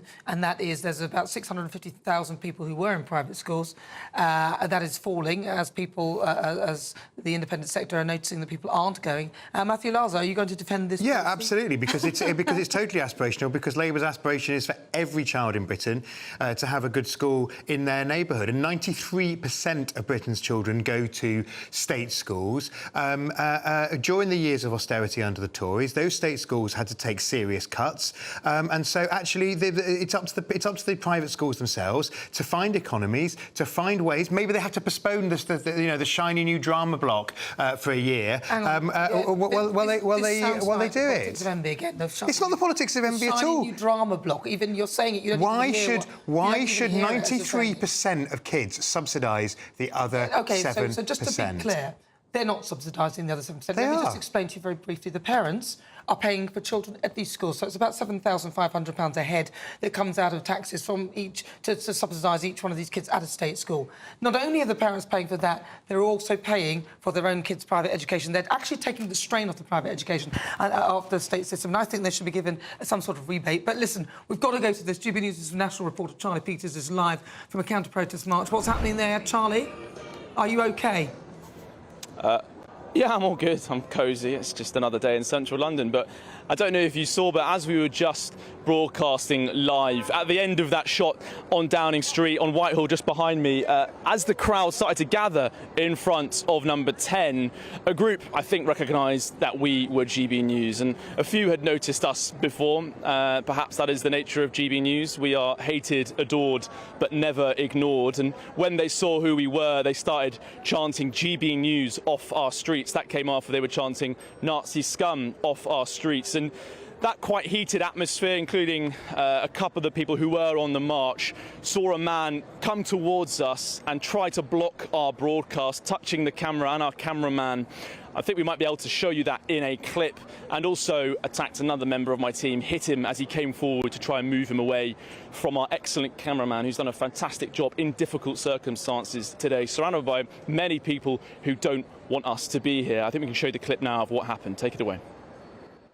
Don't touch me! Don't touch me! Don't touch me! I will... He's touching me! He's touching me! Film it, Stevie. Film it. Get the stuff in the back. Get the back. I'm not taking the bag. My job is your safety. No. Yeah. Is that your bag? Yes. Listen to them. Oh. Well, he was taken away from us by the police there, who very helpfully swarmed in on the situation, and that was that. That was an unacceptable, really, an unhappy ending to the Stand Up to Racism march that was outside the Reform UK headquarters. We came to cover it, as we always do, impartially and balanced, looking towards these protests, understanding what they're about, but it seems that some people here don't want GB News to be covering it. Some people don't want freedom of the press at their marches, but that won't deter us, and I look forward to attending the next march. Thank you very much, Charlie Peters, out there at the Stand Up to Racism march, which ended with that. Briefly to you, Matthew Laza, you see that these are supposedly peaceful protests. They're supposedly meant to be on the side of the good, the hashtag Be Kind Brigade, and there you see that. It's completely unacceptable. I'm very glad to see that the police did pounce on him in significant numbers. Who knows if they will take further action, but they'll certainly, I hope, be discussing it further with the guy involved who was causing the trouble. We don't want rent-a-mob on our streets from any angle. Lynn May, your thoughts? Yeah, I think these things can't be accepted across the board. And, you know, I don't see why there's so much hatred towards GB News when people should be allowed to express their various opinions. However, what we saw today is nothing like what we've seen in terms of the riot. So, you know, I still think it's overwhelmingly positive and peaceful. Well, yeah, there may not be anything in terms of the riots, and I would do agree with that, but that's how these things start, don't they? A lot of them start peacefully like that, but we don't want people aggressive like that on the streets, behaving in that manner. We'll stay tuned, loads more still to come. We were talking private schools. Your thoughts on those, gbnews.com/you'll say. I'm going to read some of those in a few moments' time. We're live on TV, online and on digital radio. But can you train your brain to beat chronic pain? That is coming up in the Pulse. Stay tuned. First, let's get your latest news headlines with Sam Francis.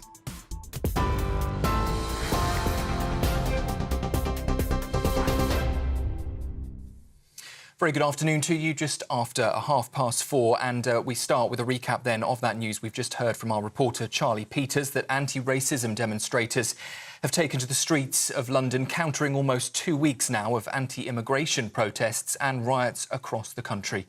Thousands of campaigners have been seen carrying signs supporting refugees and opposing racism and Islamophobia. It follows widespread unrest sparked by false claims that were linked to the knife attack in Southport. Authorities are hoping the violence is subsiding, but thousands of specialist officers remain out on the streets. More than 740 people have now been arrested over the rioting, including the wife of a Northamptonshire Conservative councillor.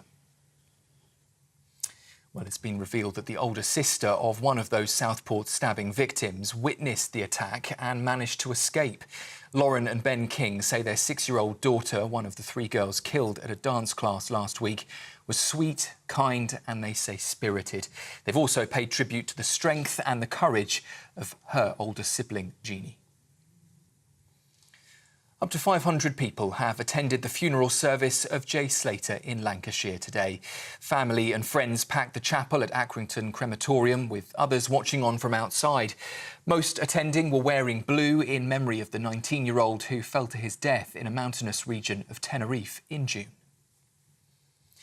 Israel says it has targeted Hamas militants operating out of a school that was sheltering displaced Palestinians in central Gaza.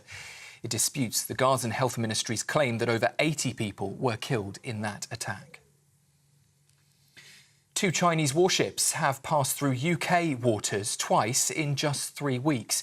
The Royal Navy says they were closely watched by a British frigate as they travelled to and from Russia.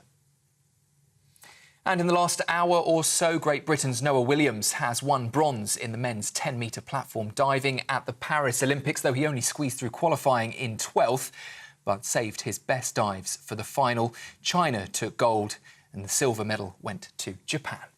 Congratulations to Noah. Well, those are your latest GB News headlines. For now, I'm Sam Francis. Much more in half an hour. For the very latest GB News direct to your smartphone, sign up to News Alerts by scanning the QR code or go to gbnews.com/alerts.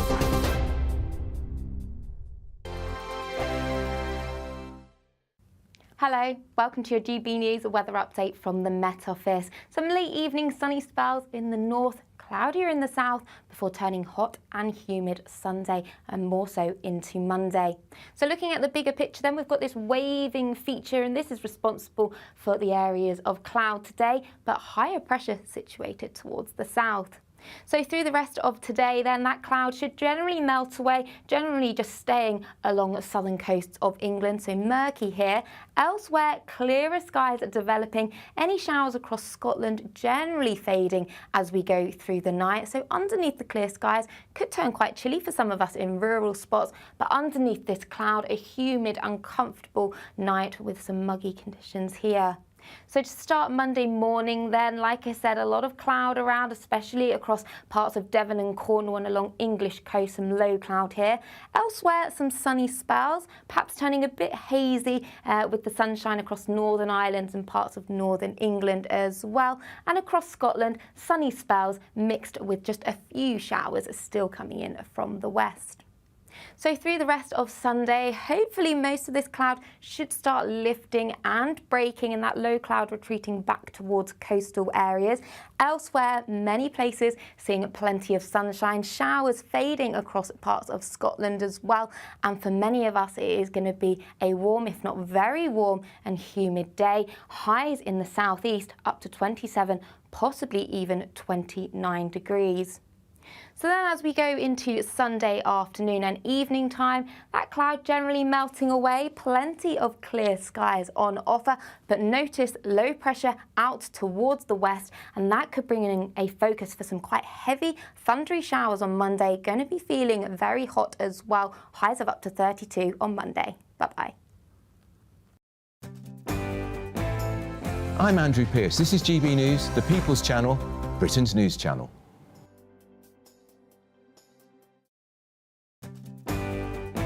I'm Bev Turner. Thank you for joining us on GB News, the People's Channel, Britain's news channel. Join me, Neil Oliver, every Sunday night at 6 p.m. on GB News. And if an hour is not nearly enough for you, go to gbnews.com for special extended episodes online every Friday at 9 p.m, where we can truly get into the nitty-gritty of what's going on. GB News, Britain's news channel. I'm Martin Daubney. This is GB News, Britain's news channel.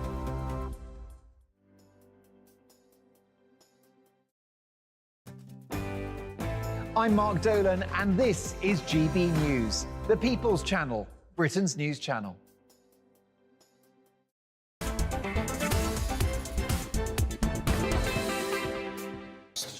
And a bit on the... If you just tuned in, where have you been? It's just coming up to 38 minutes after 4 o'clock. I'm Nana Akua. This is GB News. We're live on TV, online and on digital radio. Now, broadcaster Kirsty Young has opened up about living with the chronic condition of fibromyalgia. And this causes her to feel pain all over her body, and according to statistics, around 2.8 million people are out of work due to long-term illness, and with around 43% of people suffering from some form of chronic pain. Today I'm asking, can you train your brain to beat this type of illness? Well, joining me now is health expert Lucy Johnston. Lucy, so talk to me about this particular bit of research. What are they saying? Well, I think the point is we know that chronic pain has traditionally been treated with painkillers, powerful painkillers, including opioids, sedatives, and sort of nerve blocks. And we know now the latest research shows that these are very disappointing in results. It doesn't tend to help people in pain, and actually very often it's doing more harm than good. So as the broadcaster has said, you know, doctors are very quick to write prescriptions and just send people away. And these prescriptions for painkillers are, we know, doing many people more harm than good. 80% of people, for example, on the opioids, the powerful opioids, are having side effects, and about a third of them are developing dependence and addiction. So that's just one example. And pain is, we don't really understand pain, and this chronic pain is when the body is giving wrong messages. The algorithm in the brain is just misfiring for some reason and is causing pain signals. And that pain is real. People genuinely are feeling pain. But what we're learning now is that a lot of long-term conditions, including pain, are mixed up very much with social factors. So trauma, stress, social isolation, poverty, the cost of living crisis. And so if we can look at patients with this in mind, this sort of composite kaleidoscopic picture, and also get to help them understand that the pain doesn't necessarily is not about harm, it's about the brain going wrong, we can perhaps do better to help people rehabilitate slowly and to improve their lifestyles and lives.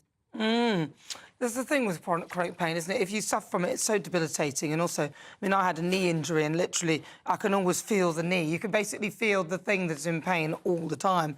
Talk to me about, you wrote a little piece in the Times. Talk to me about your piece that you wrote. Well, are you on pain? On pain, is that? Yeah. So I have written quite a bit on this subject, and mostly focusing on the overuse of drugs and the overuse of opioids. And it's become a huge problem in this country. And we know that 1 in 4 people now is on long-term painkillers, which is a huge cost to the public purse, and also it's not doing most people it's doing most people more harm than good. And I think the thing that we need to do is to get doctors to review prescriptions for people on those long-term drugs, and to just look at them, and if it's not working, to stop and to look at other things. We have a whole new movement that the government's trying to promote, something called social prescribing, getting people into dances and art classes, which is fine, but not necessarily any good if your house is going to be repossessed tomorrow. So we've got to look at people as individuals and work out what's best for them. But we do know that for most people with long-term conditions, this is when the brain has gone wrong. Feeling that pain, more than 3 months after an acute injury will mean that you're suffering from chronic pain, and that pain is not corresponding to harm or injury. It's now something else is going on. And so we need to look beyond that and deeper into it and help patients move on with their lives and improve their lives, which we can see from research, and I think the government is well aware of this, is more effective than just writing out prescriptions for people, which is still, we're doing too many of those. All right, Lucy Johnson, thank you very much. Really good to talk to you. Thank you so much. Right, well, keep your thoughts coming. gbnews.com/your say. Lots of people have been getting in touch with their views. Maggie says, we've been talking about the the riots, but also the protests. And Maggie P says, shows the power of just listening and watching. The left wing can't help but prove their true colours and resort to violence and then act the victim. This person says, let's see what else I've got here. Lots of you getting in touch, keep them coming. The fantastic, brilliant GB News reporter, Charlie Peters, was assaulted by a man who also assaulted the cameraman. It comes as no surprise whatsoever that the attacker was at one of these so-called peaceful marches. So lots of people saying their thoughts. Catherine says, well done, Charlie, saying stand up to racism in all its depths. And then Janet says, just shows how peaceful the lefties are. Well done, Charlie and team. The troublemaker looked completely crazy and dangerous. Graham says, thank you, Charlie. You're a credit to the profession and to GB News. So lots of you getting in touch with your thoughts as Charlie Peters and the cameraman were assaulted at the Stand Up to Racism or the Anti-Racism march. And there it is. You can see it on your screens now. So-called peaceful protests. Nigel says Charlie was extremely fortunate that he wasn't attacked more severely. The guy was unhinged with rage. So that's what we're talking about. So whatever you're right to the left, all the extremes, either one, they're dangerous. And it doesn't matter where you are, any protest can turn violent. If you just tuned in, welcome. You're with me, I'm Nana Akua. This is GB News on TV, online and on digital radio. Coming up in the Great British Debate in the next hour, I'm asking, should Hugh Edwards hand back the £200,000? Don't go anywhere.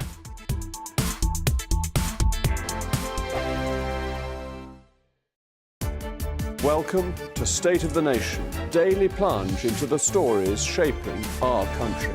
I'm Jacob Rees-Mogg, and Monday to Thursday we bring you the insights, the facts, the truth about how our country is being governed. Because what happens in Downing Street matters down your street. Tune in to State of the Nation every Monday to Thursday, 8 to 9 o'clock. Only on GB News, the People's Channel, Britain's news channel. Sunday with Michael Portillo from 11, only on GB News. The sunny spell that many have experienced this week makes this the perfect time to seek inspiration for fresh, beautiful food to fit the weather. Hannah Harley-Young from Crazy Sexy Food joins me once again for the latest in our Taste of Britain series. And to go alongside the return of the glorious sunshine, she recommends tequila. To be honest with you, it's more about my total love of tequila. It is my favourite drink. I have my favourite cocktail ready to be shaked for you in a second, which is obviously the margarita. But I think also I just love this sort of general story of tequila. Tequila, a bit like with champagne, can only be produced in the region of tequila in Mexico. But I've actually brought for you, interestingly, a brand that is London-based. This was set up by Tom and Jack. They were drinking, I think, in sort of 2018, 2019, somewhere in South London, and realised that tequila could actually be quite enjoyable. Do you know what it's made of? It is. It's made from the blue agave plant. Now, 300 million of these plants are harvested every year. It takes between 8 to 12 years to harvest. Their tequila is made to be drank with tonic, which is not your usual accompaniment with tequila. Usually it's lime, it's a margarita. With a Blanco tequila, the idea is that the process is that once it's distilled, that is the end, it's bottled and it's sold. This is the Reposado. I haven't actually opened that, but if you do want to have a smell, you can open it. But the idea behind this is that it's been rested, so it's rested in oak barrels. I actually love people's behaviour behind tequila now. I think back in the day, it had a little slightly bad rep that you'd drink cheap shots and maybe make some bad mistakes on a night out, whereas now we're actually starting to appreciate it and respect it. GB News, the People's Channel. Good afternoon, Britain. Your lunchtime update on the stories that matter across the UK.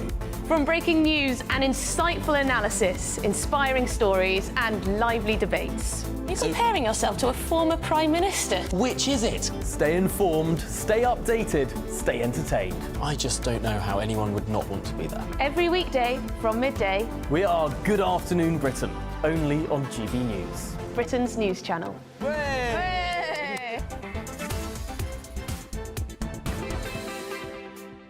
Good afternoon, 47 minutes after 4 o'clock. Welcome. I'm Nana Akua. It's time now for the Great British Debate this hour, and I'm asking, should Hugh Edwards pay back the BBC the £200,000? The BBC have told the former presenter, Hugh Edwards, to give it back, as if. Give back the part of his salary that he pleaded after he pleaded guilty to possessing indecent images of children. Now, he's thought to have earned roughly $200,000 following his arrest. And this comes after the Cultures and Media Secretary, Lisa Nandy, also called up the 62-year-old to hand back the money. So for the Great British Debate this hour, I'm asking, should Hugh Edwards pay the BBC back? Or basically, pay us back because we pay the BBC.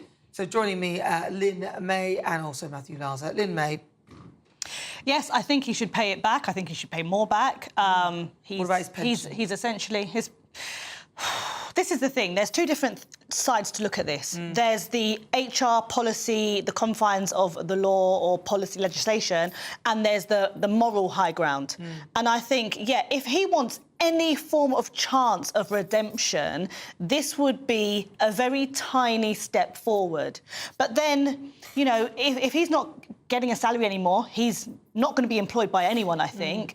Probably from his own point of view and looking out for his family, he's probably not going to be willing to part with any money at the moment. And I wish a judge could and would mandate him to have to give money back. But what would that serve if he gave the money back? Well, I think he's done his crime, which is disgusting.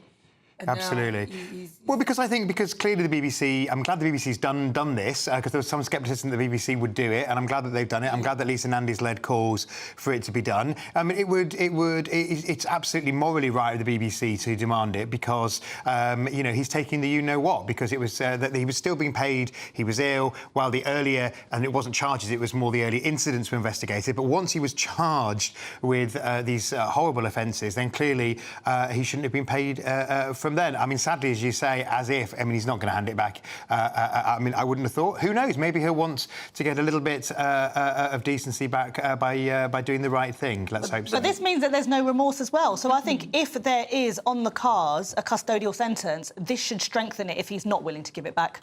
But I just, I don't think he should have been paid it in the first place. It had been me. Yep. Yeah. To be honest, I don't get why. And he got a pay rise. So what was extraordinary was he got a pay rise. You do not. I mean, you and I both worked at the BBC. You don't automatically get a pay rise. So I don't know what was going on there. Yeah, well, I mean, the BBC have got form for not really looking into things deeply enough. I mean, they had the whole affair with Jimmy Savile. Yep. That went under the radar, and we don't know who knew what there.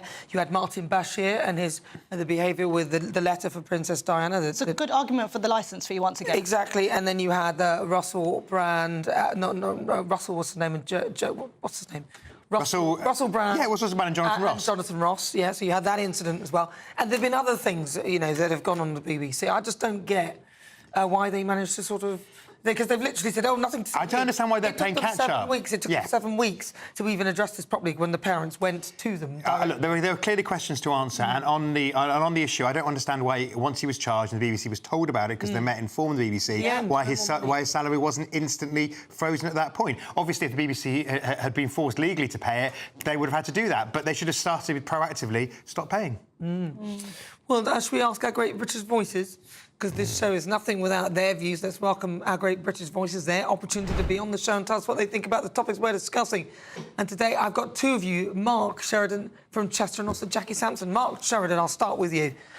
Hugh Edwards. Yeah, the BBC. Massively, he needs to pay that money back on honesty and decency. I just read that he's worth 3.8 million. It's like a millionaire going into court, and for the people out there, 200,000 is a lot of money. For him, it's peanuts. So the morality side of it. But I also look at the bigger picture. How long did they know he went unnoticed that he was actually a paedophile? So he could be in a position to spill the beans if he's forced to pay back money. And we all mentioned about his pension before. It's 300,000 pension. The decency there would, for them, because he's not honoured his contract, to basically say, well, you're not going to get 300,000 a year. You're going to get 150,000, and that 150,000 can go to a children's charity. That would give the BBC some credibility back of, the things that have gone on in the past. How long did he go, unnoticed on the BBC? We watched him for many, many years. I sat down and I watched him on a programme on the BBC, and he was discussing how to give advice to school reporters. And the words he used was accuracy and honesty and trust. And he's telling these school kids that, the one thing the BBC pride themselves on is obviously making sure that things are accurate and, and truthful. And we find out that it's not truthful. Well, that seems to be the way. Jackie Sampson, what were your thoughts? Hello. I think it is morally the right thing to do for him to return the money. And if he has any remorse, as your analyst said, he will. And I think it's the right thing for the BBC and the government to expect it. As licence payers, already so much of our trust has been undermined in the BBC. And I think there's a hornet's nest there of things that could well come out about people. Things that happened in the past. I think Hugh Edwards won't be the last one, and I think them asking for it is the right thing, and he would be doing the morally right thing to hand it. I'm not sure he will do. Mark Sampson and Jackie Sampson and Mark Sheridan. I always sort of married you, but not sort of in an odd way. Thank you very much, my brilliant Great British Voices. Well, in a statement, the BBC previously said after Hugh Edwards pleaded guilty that if he had been charged whilst he was still an employee, they would have sacked him. That's what they're saying, but they still carried on paying him and gave him a pay rise. You're with me, I'm Nana Akua. This is GBNews. We're live on TV, online and on digital radio. Still to come, former MP Andrea Jenkins will be joining me to discuss all things politics in The Interview. Next. Looks like things are heating up. Boxed boilers, sponsors of weather on GB News. Hello, welcome to your GB News, a weather update from the Met Office. Some late evening sunny spells in the north, cloudier in the south, before turning hot and humid Sunday and more so into Monday. So looking at the bigger picture then, we've got this waving feature, and this is responsible for the areas of cloud today, but higher pressure situated towards the south. So through the rest of today then, that cloud should generally melt away, generally just staying along the southern coasts of England, so murky here. Elsewhere, clearer skies are developing, any showers across Scotland generally fading as we go through the night. So underneath the clear skies could turn quite chilly for some of us in rural spots, but underneath this cloud, a humid, uncomfortable night with some muggy conditions here. So to start Monday morning then, like I said, a lot of cloud around, especially across parts of Devon and Cornwall and along English coast, some low cloud here. Elsewhere, some sunny spells, perhaps turning a bit hazy with the sunshine across Northern Ireland and parts of Northern England as well. And across Scotland, sunny spells mixed with just a few showers still coming in from the west. So through the rest of Sunday, hopefully most of this cloud should start lifting and breaking, and that low cloud retreating back towards coastal areas. Elsewhere, many places seeing plenty of sunshine, showers fading across parts of Scotland as well. And for many of us, it is going to be a warm, if not very warm and humid day. Highs in the southeast up to 27, possibly even 29 degrees. So then as we go into Sunday afternoon and evening time, that cloud generally melting away, plenty of clear skies on offer, but notice low pressure out towards the west, and that could bring in a focus for some quite heavy, thundery showers on Monday. Going to be feeling very hot as well, highs of up to 32 on Monday. Bye-bye. That warm feeling inside from Boxed Boilers, sponsors of weather on GB News.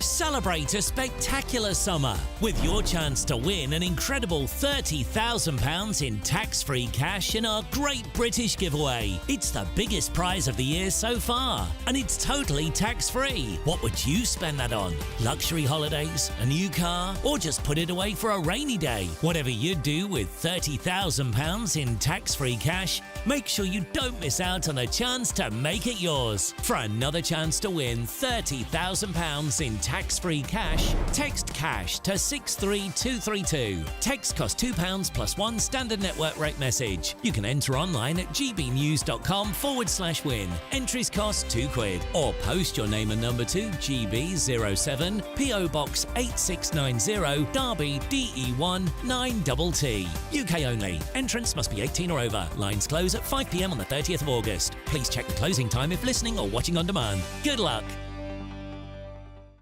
If you want your news to be straight talking... This is a nightmare for the Conservatives again. Down to earth. It's not just Nottingham where this is happening, is it? And most importantly, honest. Hard-working, middle-class taxpayers, they'll get their book thrown at them. Then catch me, Martin Daubney, Monday to Friday, 3 till 6 p.m. on GB News, Britain's news channel.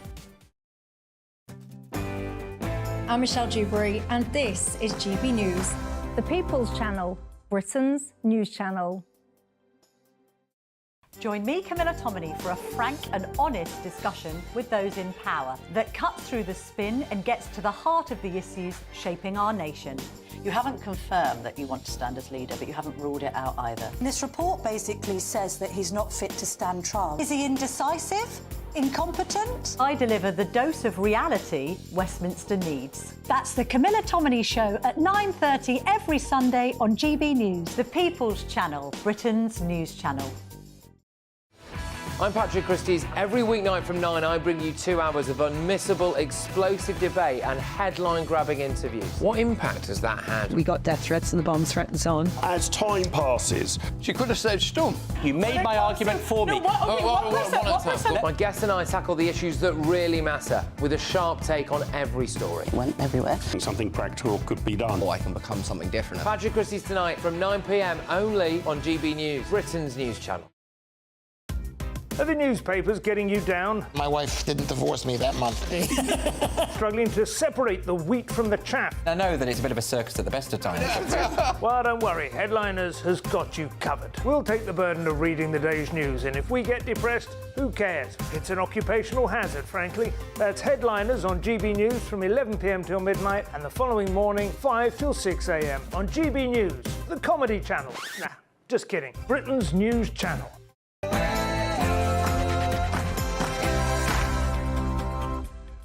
Good afternoon. It's just coming up to 5 o'clock. This is GB News. We're live on TV, online and on digital radio. I'm Nana Akua. And for the next few hours, me and my panel will be taking on some of the big topics hitting the headlines right now. This show is all about opinion. It's mine, it's theirs, and of course it's yours. We'll be debating, discussing, and at times we will disagree, but no one will be cancelled. So joining me in the next hour, former Labour Party advisor Matthew Laza, and also political commentator Lynn May. In a few moments' time, we'll be speaking to Dame Andrea Jenkins, plus loads more still to come, my big quiz. But before we get started, let's get your latest news with Sam Francis.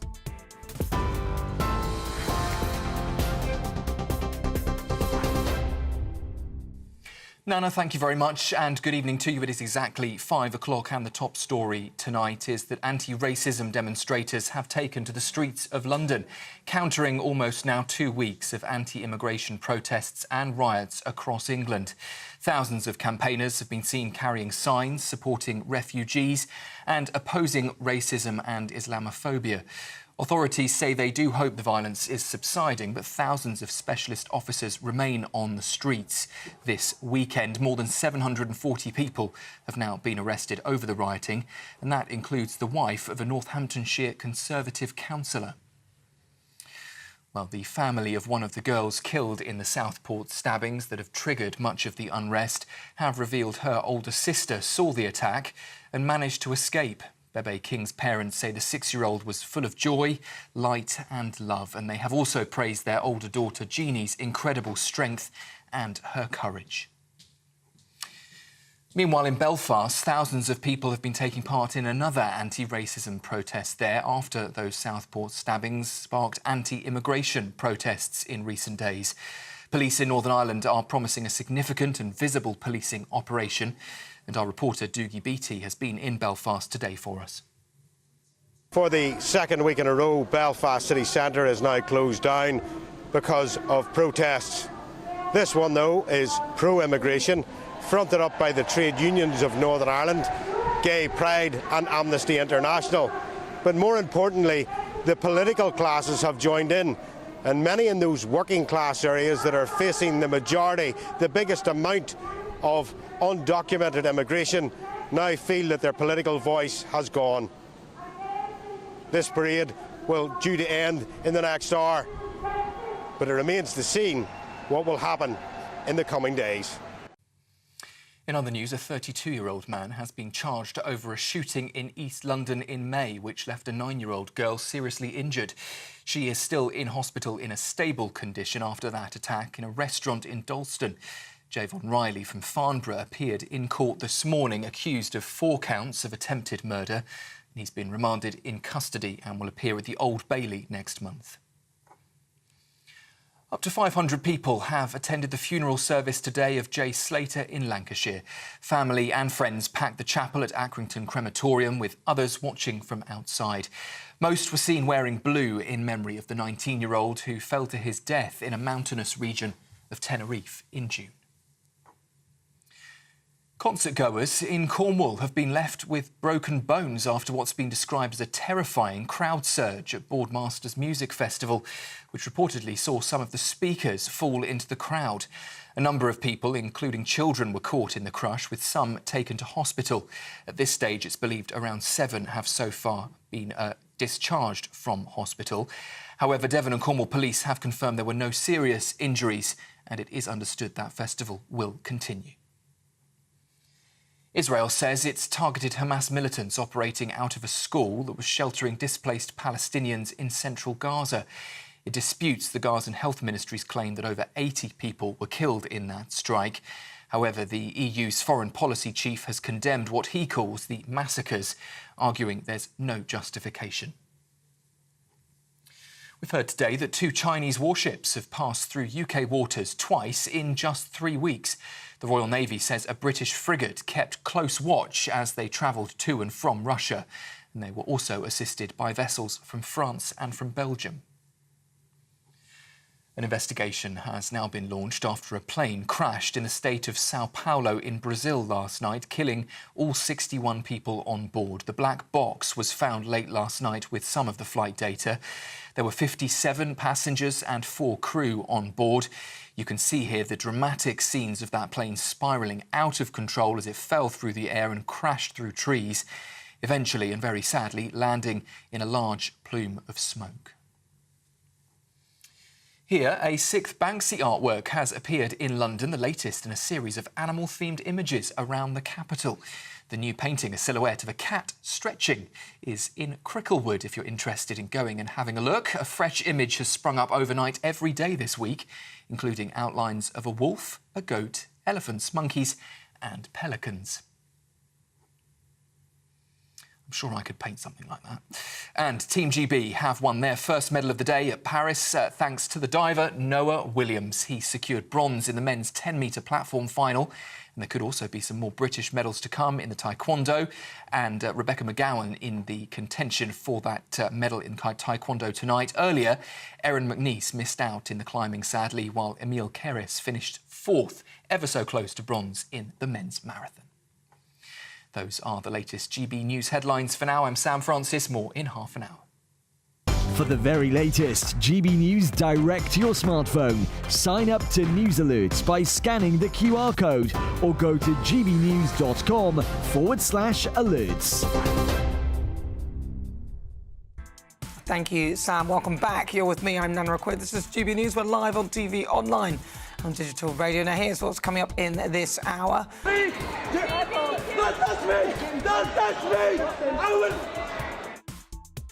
That was the dramatic moment. Our camera operator appeared to be assaulted during an anti-racism protest in Westminster. We'll get more on that. Coming up, former MP Andrea Jenkins will be in the studio to talk all things politics in the interview. And then for the Great British Debate this hour, I'm asking, who gets your vote, Trump or Kamala? The race to the White House continues, with some polls showing Kamala Harris in the lead. That's coming up in as ever. Don't forget to tell me what you think. Post your comments, gbnews.com/your say.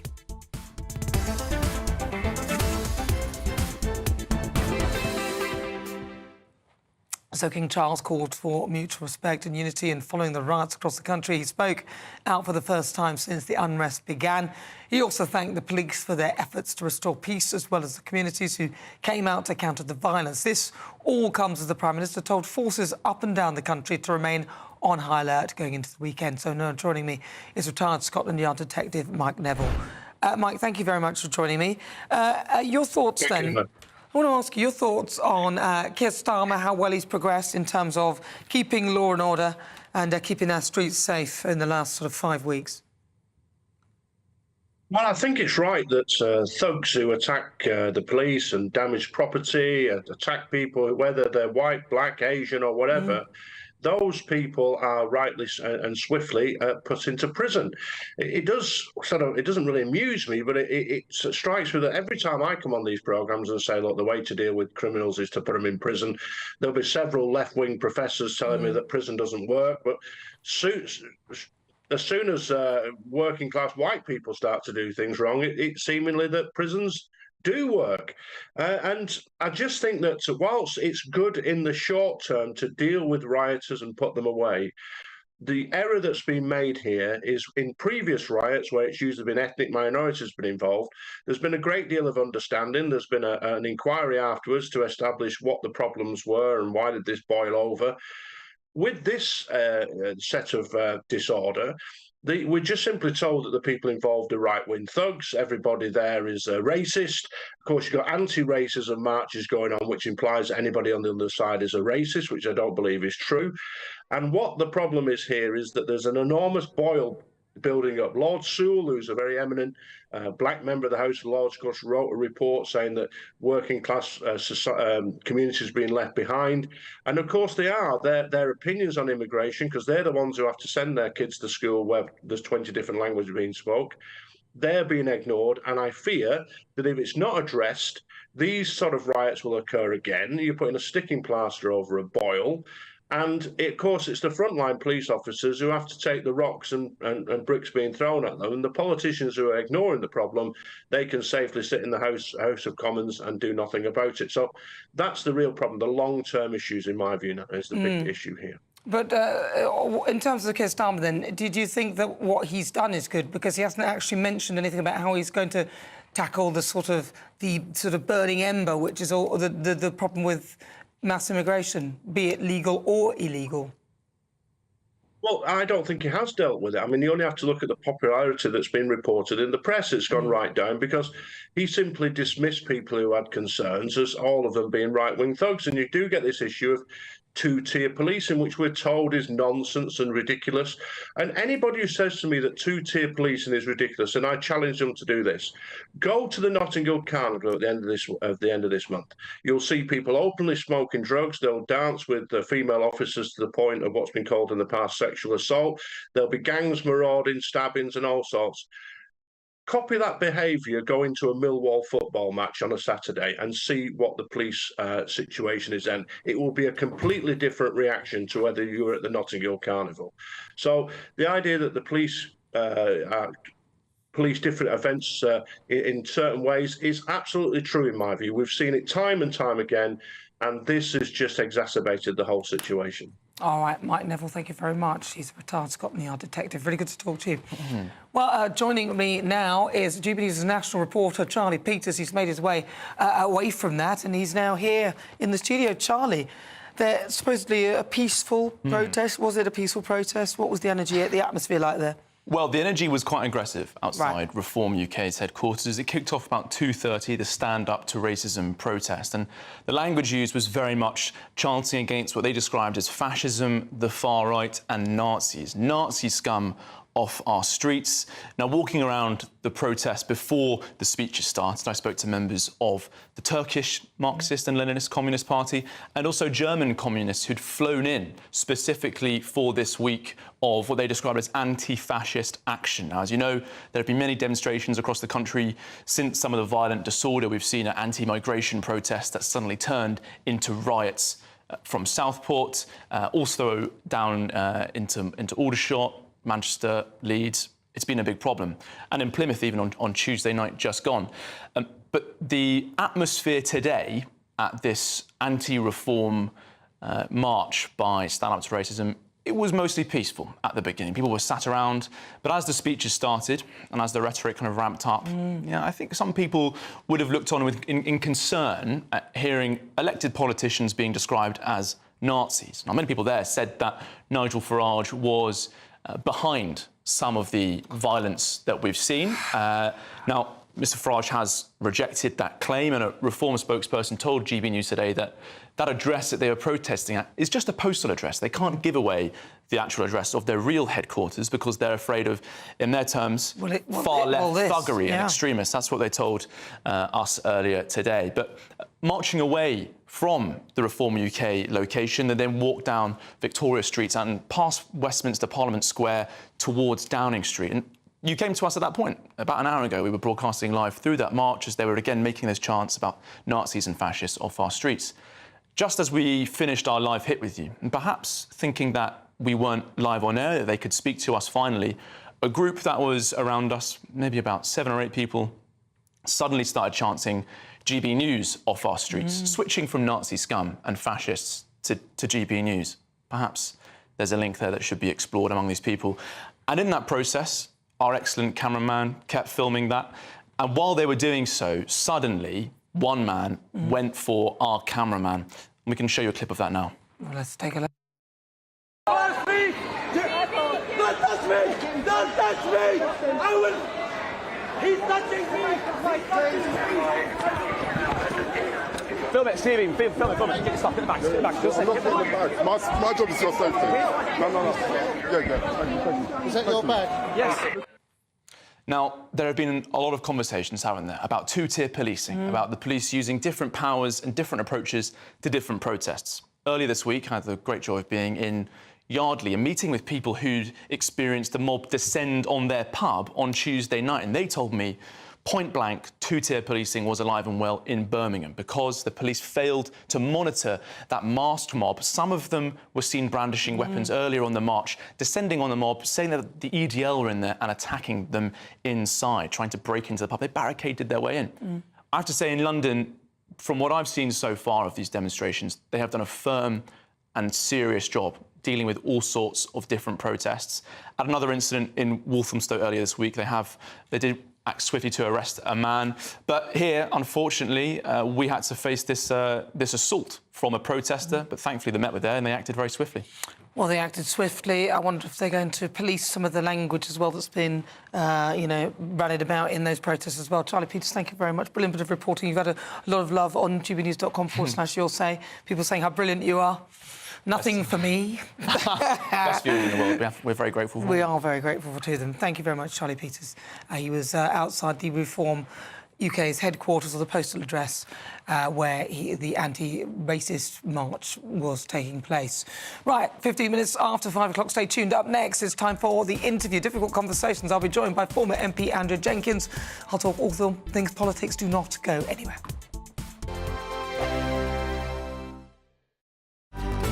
Good afternoon, Britain. Your lunchtime update on the stories that matter across the UK. From breaking news and insightful analysis, inspiring stories and lively debates. You're comparing yourself to a former Prime Minister. Which is it? Stay informed, stay updated, stay entertained. I just don't know how anyone would not want to be there. Every weekday from midday. We are Good Afternoon Britain, only on GB News. Britain's news channel. GB News Breakfast, every day from 6 a.m. Prince Harry also revealed that he wouldn't bring his wife Meghan Markle back to the UK over safety concerns. Let's talk to Royal Correspondent Michael Cole. Good morning, Stephen. Good morning, Ellie. I mean, they live in California. I'm not sure what the murder rate is there, but that's a more dangerous place than Britain's at any time of the day. And of course, he compromised his own safety when he said in his book, Spare, his autobiography, which was Ghost Britain, that he'd personally killed 25 Taliban when he was serving with the British Army in Afghanistan. Well, that painted a target for life on the back of himself and his family, which was a very unwise thing for him to do. The other thing which struck me, it was that he invoked the name the late Queen, saying that he'd had several conversations with his grandmother, and she'd been very, very supportive in his battle. He sees himself, and it's the word he's used, as a dragon slayer against the popular press, the tabloid press, and he's continuing with that. Of course, his brother, Prince William, has settled, but also in the programme was Hugh Grant. Now, Hugh Grant also has settled, as indeed did I. When I received an apology from News Group. I believe in a free and unfettered press. Newspapers are having a bad time at the moment, losing circulation, losing advertising. Young people don't read newspapers. And so I felt that the right thing to do was to settle. I didn't want to take punitive action against newspapers. GB News, the People's Channel. Welcome to State of the Nation, daily plunge into the stories shaping our country. I'm Jacob Rees-Mogg, and Monday to Thursday we bring you the insights, the facts, the truth about how our country is being governed. Because what happens in Downing Street matters down your street. Tune in to State of the Nation every Monday to Thursday, 8 to 9 o'clock. Only on GB News, the People's Channel, Britain's news channel.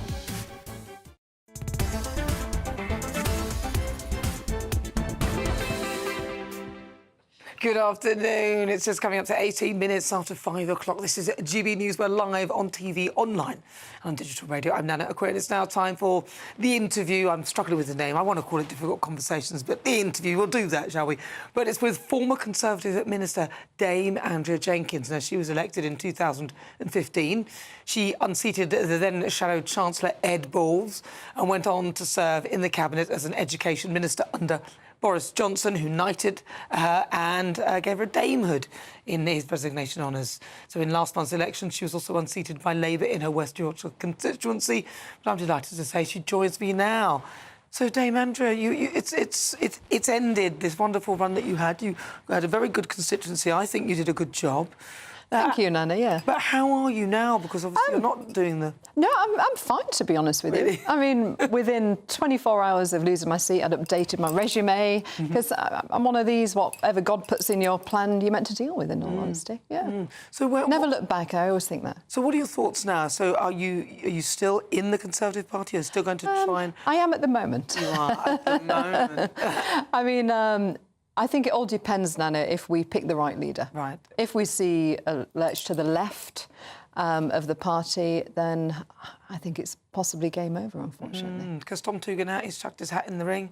I know. He was... Nice guy, but nice guy. Not necessarily my politics. Yeah, and you've got Robert Jenrick. Yes. I think he's yeah, I used to be Robert's PPS, actually. Yeah. He's very bright, good guy. I mean, I'm supporting Pretty. Pretty Patel, amazing. Yeah, she's amazing. And what I like about Pretty, Nana, is she's a conviction politician. Yeah. You know, lots of people say this rhetoric out there that they're going to do this, but look at their voting records. It's completely different. I mean, if you look, Pretty, fellow Spartan as well, she voted against Sunak's sellout Windsor framework.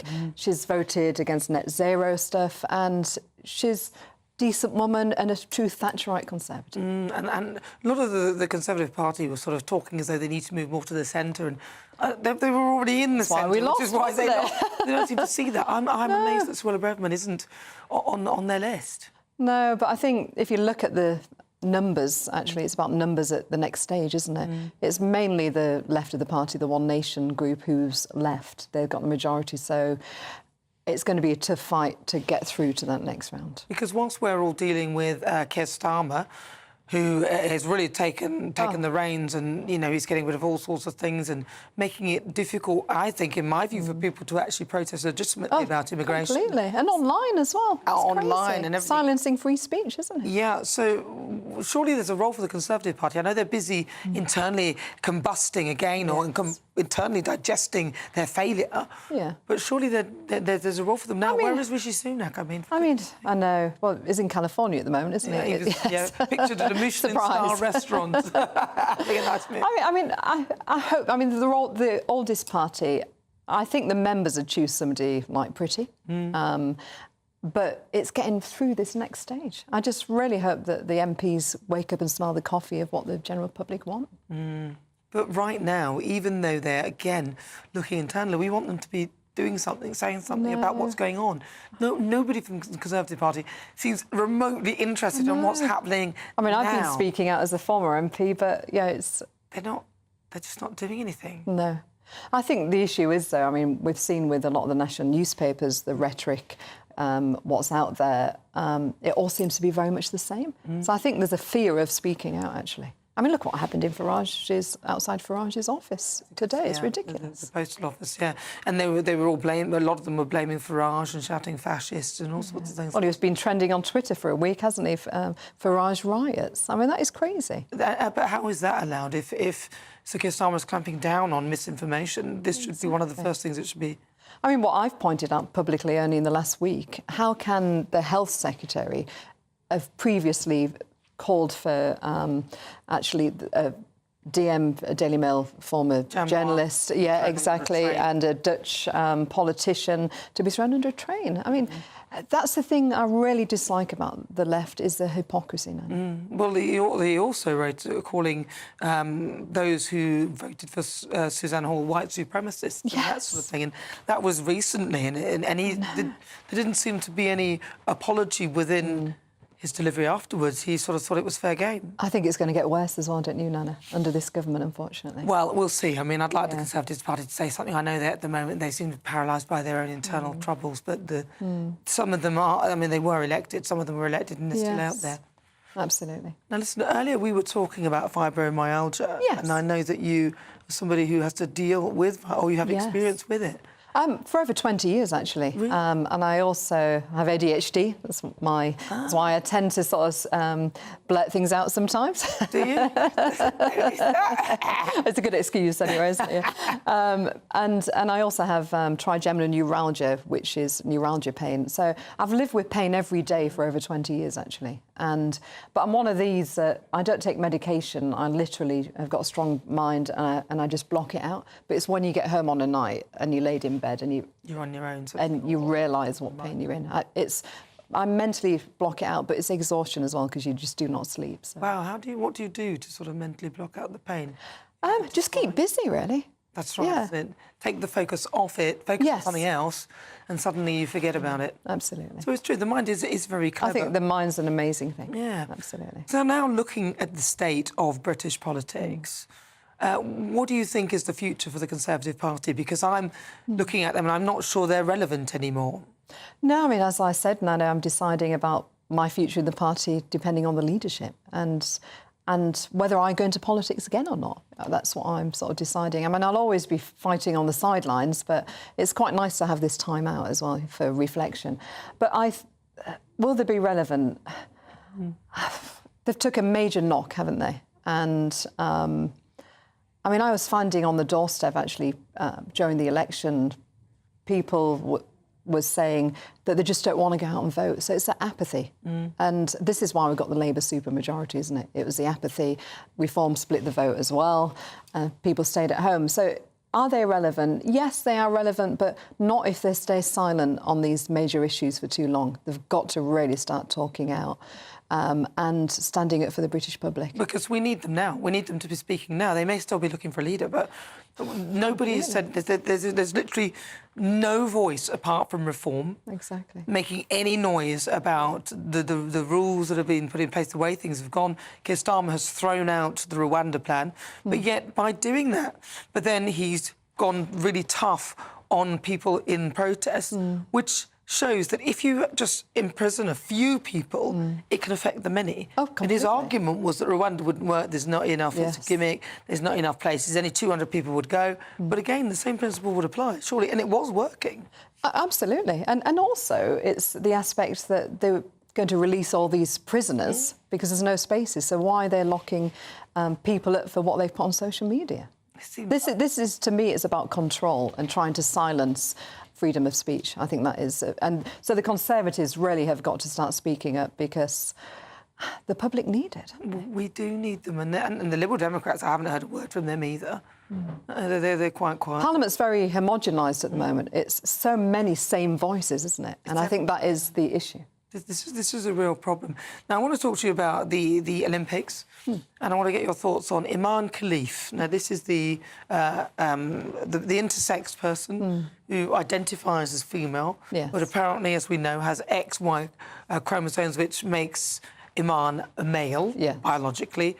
And there were two biological males fighting against each other in the women's boxing, both with XY chromosomes. I think it's bonkers, Nana, to be honest. I mean, I've got no problem, you know, if you had a specific category or a Special Olympics for those who, you know, trans, I've got no problem. But we should not have... I mean, it was awful seeing that female knocked out, wasn't it? And I just think it should not be allowed. But again, under a Labour government, I just think it's going to get worse. Well, they were talking about making it easier for people to identify as a different gender. And I really worry. I mean, I know you're a mum, Nana, as well. We've got a child the same age, haven't we? I worry what they're going to get taught in schools as well. Because that is a concern. Critical race theory as well will be back on the agenda, and all those other things. But then, you know, the Labour Party, are you not slightly, though, impressed with the fact that Keir Starmer has managed to silence things and take control? I mean, you know, whether you agree with his politics or not, he has, in some respect, taken control, even if you don't agree with what he's doing and how he's done it. No, I mean, it's took control, but... that's for the moment. Things will still be bubbling, won't they? There's a lot of people who's unhappy. And I really don't like him and blaming it on one group of people. You know, we've seen that society's been unhappy for a long time, and illegal migration is... and there's no excuse. I mean, I said, even during the BLM protests, where the BLM protests, they pulled down a statue in Leeds of Queen Victoria. During the Just Stop Oil protests, anything what causes criminal damage, they should be locked up. So I think that's great. But it's got to be a fair system where whatever your cause, whether you're left-wing or right-wing, you're equal under the rule of law. I would absolutely agree with that as well, and most people would. So finally, Andrea, where are we going to see you next and what you got planned? Could you say you going off on holiday somewhere? Or is there something you're doing? Are you going to write a book? Are you going to do anything? What am I going to do? Well, I've got my fingers in a few pies, so you don't like to reveal too much, do you? I mean, book-wise, maybe. I've seen a lot the last decade from even being in the Whip's office, so I'm thinking about it. I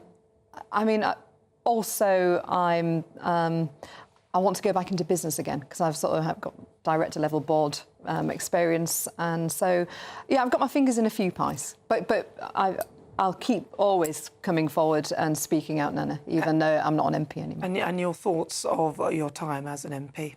How would you reflect? What a journey. I mean, right from the moment where I called it my Get Balls Out campaign, trying to oust Ed Balls. I mean, I'm not as good a dancer as him, Nana, I have to say. So, I would be like Anne Widdecombe if I'd have gone on Strictly. I wouldn't be anything like Ed. But no, I mean, it's been an amazing, if you think through the Brexit years, I'm proud to have been one of the Spartans to have stood up for Brexit, calling for Theresa May to resign. And I've made some really good friends, and Boris and Priti are two of them. Yeah. And so I don't regret a moment. Dame Andrea Jenkins, thank you very much for joining me. Really good to talk to you.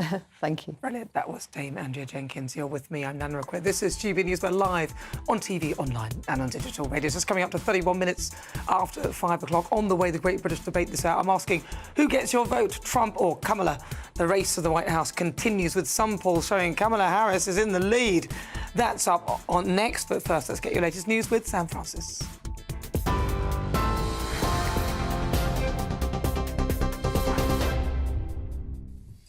Very good evening to you. It's just after 5:30. The top story from the newsroom tonight. Anti-racism demonstrators have taken to the streets of London, countering now almost 2 weeks of anti-immigration protests and riots across England. Thousands of campaigners were seen carrying signs supporting refugees and opposing racism and Islamophobia. Speakers at the rally earlier condemned Elon Musk, the billionaire owner of X, and accused Reform UK's Nigel Farage of spreading racism.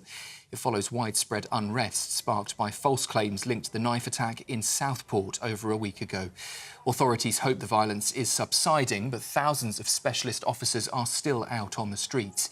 So far, more than 740 people have been arrested over the rioting, including the wife of a Northamptonshire Conservative councillor. Well, it's been revealed the older sister of one of the Southport stabbing victims witnessed the attack but managed to escape. Lauren and Ben King say their 6-year-old daughter, Bebe King, one of the 3 girls killed at a dance class, was sweet and kind and spirited. They've also paid tribute to the strength and the courage of her older sibling. Up to 500 people have attended the funeral service of Jay Slater in Lancashire today. Family and friends packed the chapel at Accrington Crematorium, with others watching outside. Most wore blue in memory of the 19-year-old who fell to his death in a mountainous region of Tenerife in June. Israel says it has targeted Hamas militants operating out of a school sheltering displaced Palestinians in Gaza. It disputes, though, the Gazan Health Ministry's claim that over 80 people were killed in that strike. 2 Chinese warships have passed through UK waters twice in just 3 weeks. The Royal Navy says they were watched closely by a British frigate as they travelled to and from Russia. And if you haven't heard already, well, where have you been? Great Britain's Noah Williams has won bronze in the men's 10-metre platform diving at the Paris Olympics. He only squeezed through qualifying in 12th, but saved his best dives for that final, adding now to his silver that he collected alongside Tom Daley in the synchro event earlier in the Games. Gold again went to China, giving them a clean sweep of diving medals. Those are the latest GB News headlines. For now, I'm Sam Francis. Your next update from the newsroom at 6. For the very latest GB News direct to your smartphone, sign up to News Alerts by scanning the QR code or go to gbnews.com/alerts.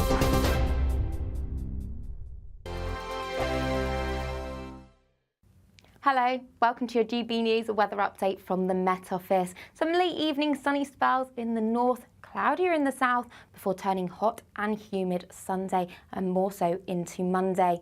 So looking at the bigger picture then, we've got this waving feature, and this is responsible for the areas of cloud today, but higher pressure situated towards the south. So through the rest of today, then, that cloud should generally melt away, generally just staying along the southern coasts of England, so murky here. Elsewhere, clearer skies are developing, any showers across Scotland generally fading as we go through the night. So underneath the clear skies could turn quite chilly for some of us in rural spots, but underneath this cloud, a humid, uncomfortable night with some muggy conditions here. So to start Monday morning then, like I said, a lot of cloud around, especially across parts of Devon and Cornwall and along English coast, some low cloud here. Elsewhere, some sunny spells, perhaps turning a bit hazy with the sunshine across Northern Ireland and parts of Northern England as well. And across Scotland, sunny spells mixed with just a few showers still coming in from the west. So through the rest of Sunday, hopefully most of this cloud should start lifting and breaking, and that low cloud retreating back towards coastal areas. Elsewhere, many places seeing plenty of sunshine, showers fading across parts of Scotland as well. And for many of us, it is going to be a warm, if not very warm and humid day. Highs in the southeast up to 27, possibly even 29 degrees. So then as we go into Sunday afternoon and evening time, that cloud generally melting away, plenty of clear skies on offer, but notice low pressure out towards the west, and that could bring in a focus for some quite heavy, thundery showers on Monday. Going to be feeling very hot as well, highs of up to 32 on Monday. Bye-bye. I'm Christopher Hope. From pop stars to politicians, I'll interview anybody in a pub who's got a political opinion. Join me every Friday on Spotify, Apple Podcasts, YouTube or gbnews.com, or wherever you get your podcasts. This is GB News, the People's Channel. If you want your news to be straight talking, this is a nightmare for the Conservatives again. Down to earth. It's not just Nottingham where this is happening, is it? And most importantly, honest. Hard-working, middle-class taxpayers, they'll get their book thrown at them. They catch me, Martin Daubney, Monday to Friday, 3 till 6 p.m. on GB News, Britain's news channel. We're proud to be GB News, the People's Channel. And as you know, we always love to hear your views. Now, there's a new way of getting in touch with us at gbnews.com/your-say. By commenting, you can be part of a live conversation and join our GB News community. You can even talk to me, Bev Turner, or any of the members of the GB News family.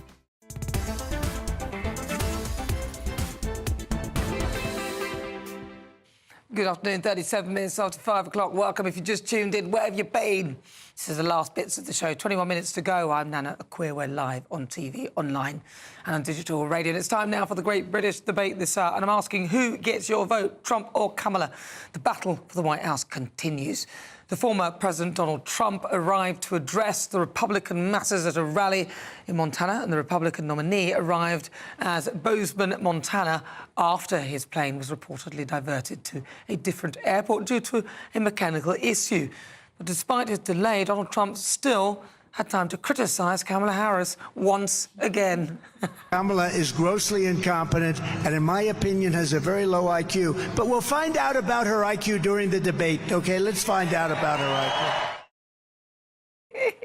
So the Great British Debate this hour, I'm asking, who gets your vote, Trump or Kamala? Well, joining me now, former Labour advisor Matthew Larser and political commentator Lynn May. Matthew Larser. Well, it's not going to be a surprise. I'm Harris all the way. Harris Walsh all the way. And I think it's great that actually there's now a proper contest because clearly Biden had come to the end of a distinguished career and it's right he's not the candidate, and now it's a real fight. There were some New York Times polls just out this afternoon that show her 4 points ahead in 3 key states. That's within the margin of error, so nobody should take anything for granted, but it is a proper contest now. All she ever does is laugh. All he ever does is say incredibly rude things. No, that's not all he does. He's already been president once before. Kamala Harris. I'm going to say Trump by a long shot. I think Kamala Harris, to be honest with you, has embarrassed me quite a lot. For the simple fact that I don't know why this seems to be a major thing in America, but, you know, what on earth was she thinking, bringing a rapper who just wants to shake her bum all the time as a representative of why we should vote for her? And I think... That was Bratz, wasn't it? Or... No, it was Megan Thee Stallion. No, that's it, Megan Thee Stallion. And all these sorts of, you know, another time, oh, I've got Timberland boots on, oh, I can cook mean chicken. It's like, when it comes to ethnic minorities, it's insulting, you know? And not just that, I can't really name any of her rock-solid policies other than, you know, I'm a black woman, I'm this, I'm that, very, like, driven by race, driven by identity politics. When I say Trump, we need to remember he brought industry back into America, 7 million jobs, record unemployment, and he's taken the chance to actually go and sit with many ethnic minority groups where, you know, Biden didn't even do that. And as for Kamala, she's been very silent behind Joe Biden, though, Matthew. Well, in terms Where of... has she been? In terms of whether he should restand or not. Well, I mean, if you're somebody's deputy, you can't publicly call for them to go because that's just plain rude. Do things, or you know, she's not known for anything. I mean, I just don't know anything about her. We haven't seen her. Well, I think she had a difficult start to her time as vice president, but I think she has grown into the role. And look, you know, what she stands. She said nothing. No, well, no, I don't. I don't think she has. I mean, the problem you've got in American politics is because Trump is so, because Trump just is so toxic and fills the space so much. Clearly, a lot of what you're doing is strategically messaging against Trump. But I think what she's actually done, and that was a lot of what Biden was doing. Biden was saying he's a threat to democracy, etc. And what they've done is brilliantly, her and the team around her, which is why they went for Walsh as the VP, is to say that those guys are weird. We are mainstream, and we're in touch with mainstream American values. How can you trust a party who have tried to pull the wool over everyone's eyes? I mean, look, I could see in plain sight that the man was obviously going senile or there's something going on. Why on earth would they wheel him out and try and pretend that he was capable when we could all see he wasn't?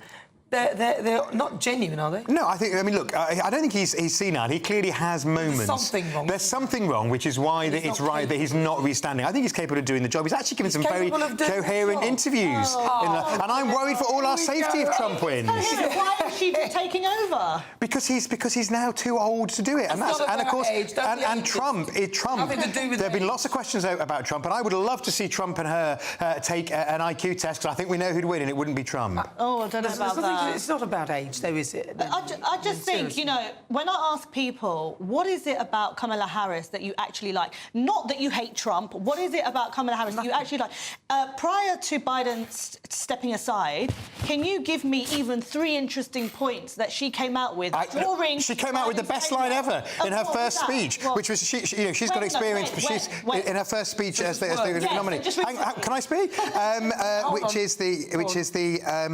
Which is that she has experience on the front line of being a prosecutor, going after criminals, going after convicted felons and convicting felons, and of course her opponent is a convicted felon. So just like, well, hang on a minute, that's a bit... I mean, she's got a record. No, hold on a minute. He is a convicted felon under very shaky ground, where other presidents would have actually got away with it. And if they were to apply that same logic to people like Hillary Clinton and Joe Biden would also probably... Not at all. We saw Joe Biden not kicking up a fuss when his son has been... a felon under the rules that they've just made. We've only seen her raise her head now. She's been silent, she's been non-existent, apart from that one phone call. Biden, we've done it, we've done it. Since then, years ago... We don't see as much of them here. She's done a good job as vice president, and she's going to win. No, she hasn't done a good job. She's going to make sure the world is protected from Trump, and that we see NATO, we see commitment to NATO maintained, we see the transatlantic alliance, which is the basis of our security in Britain maintained. When did he say that he did not want to commit to NATO? What he said... No. What he said was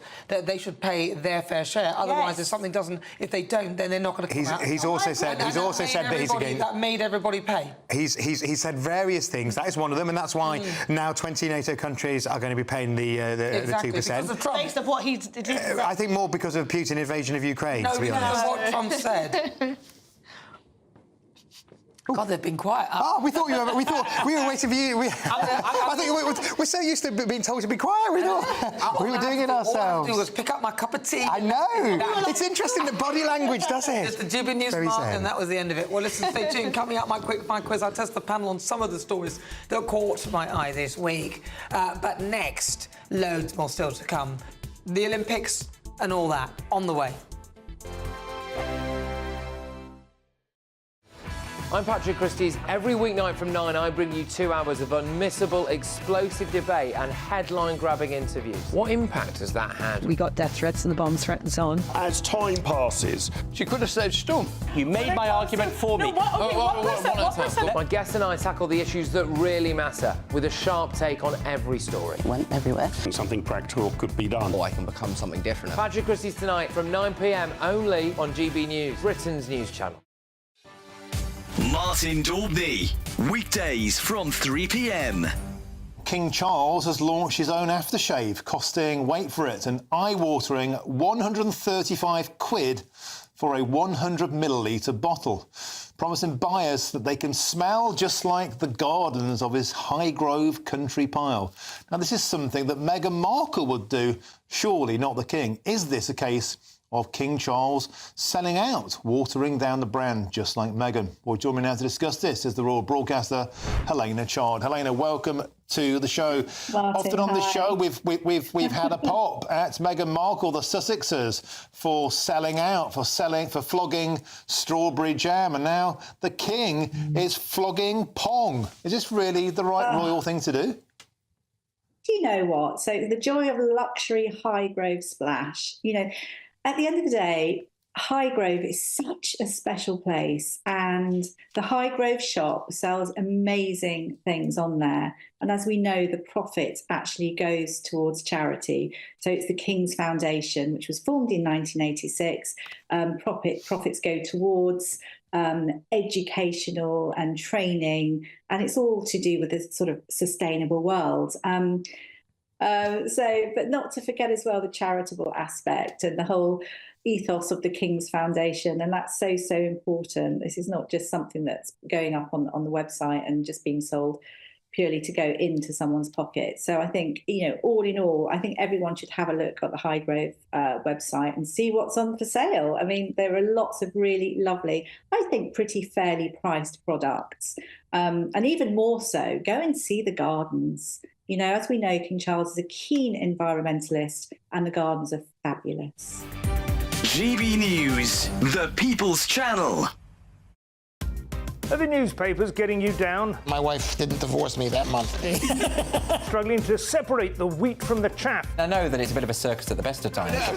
Well, don't worry, Headliners has got you covered. We'll take the burden of reading the day's news, and if we get depressed, who cares? It's an occupational hazard, frankly. That's Headliners on GB News from 11 p.m. till midnight, and the following morning, 5 till 6 a.m. on GB News, the comedy channel. Nah, just kidding. Britain's news channel.